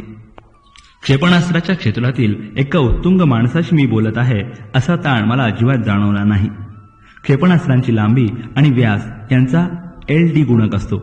तो SLV 3 मध्ये आम्ही 22 ठेवला होता. त्यावर ते म्हणाले, थोडा जास्त वाटतोय. अवकाशात उडत असताना त्याच्या स्थितिस्थापकत्वामध्ये काही प्रश्न उभे राहतील. त्याबद्दल विचार करून ठेवा. आयुष्याचा फार मोठा काळ जर्मनीत घालवल्यावर आता अमेरिका कशी काय वाटते असं मी त्यांना प्रश्न विचारला. अपोलो या मानवाला चंद्रावर पाठवलेल्या यानाचे सॅटर्न रॉकेट त्यांच्या कष्टाचं फळ होतं. त्यामुळे अमेरिकेतही त्यांना मानाचं स्थान प्राप्त झालं होतं. माझा प्रश्न त्यांनी नीट ऐकून घेतला आणि मग उत्तर दिलं, अमेरिका हा अनेक संभाव्य संधींचा देश आहे. खूप काही करू मिळवू शकेल असं प्रत्येक अमेरिकेतर बाबींकडे ते संशयाने अनादराने पाहतात. मला तर वाटतं त्यांच्या अंतरंगात एक प्रकारचा गंड आहे. NH not invented here. आपल्या देशात हे शोध मूलतः लागलेले नाहीत असा गंड त्यांच्या मनात सतत जागा आहे. परदेशी तंत्रज्ञानाकडे ते तुच्छतेने पाहतात. पण तुम्हाला या क्षेत्रात जे साध्य करायचे आहे ते तुम्ही स्वतंत्रपणे करावं असाच माझा तुम्हाला सल्ला राहील. SLV 3 हे पूर्णतया भारतीय बनावटींचं डिझाईन आहे. तुमच्यासमोर स्वतःच्या अशा समस्या असतील, पण एक लक्षात असू द्या, आपण जेव्हा उत्तुंग यश मिळवतो तेव्हा त्याच्या पायामध्ये फक्त सफलतेचाच नव्हे तर असफल प्रयत्नांचाही ओघाने रॉकेटच्या विकासासाठी कराव्या लागणाऱ्या कठोर श्रमांबद्दल, बांधिलकींबद्दल मी बोललो. तेव्हा हसून प्रत्युत्तर देताना त्यांच्या नजरेमध्ये मिश्किल झाक होते. रॉकेटशास्त्रात फक्त परिश्रम पुरेसे नाहीत. संशोधन हे काही खेळाचं मैदान नव्हे जिथे परिश्रम तुम्हाला गौरव मिळवून देतात. इथे एक निश्चित ध्येय डोळ्यासमोर ठेवावं लागतं आणि ते लवकरात लवकर गाठावं म्हणून बुद्धीचा, कौशल्याचा वापर करावा लागतो. एखाद्या ध्येयाबद्दल फक्त संपूर्ण बांधिलकी पुरेशी नाही तर त्यात संपूर्ण गुंतवणूक हवी. दगडी भिंत बांधणं म्हणजे कंबर मोडणारे परिश्रम आहेत. काही लोक आयुष्यभर अशा भिंत बांधत राहतात आणि जेव्हा ते मृत्यू पावतात तेव्हा त्यांच्या परिश्रमांची पावती म्हणून मैलोगणती पसरलेली भिंत उभी असते. भाग 10 समाप्त होत आहे.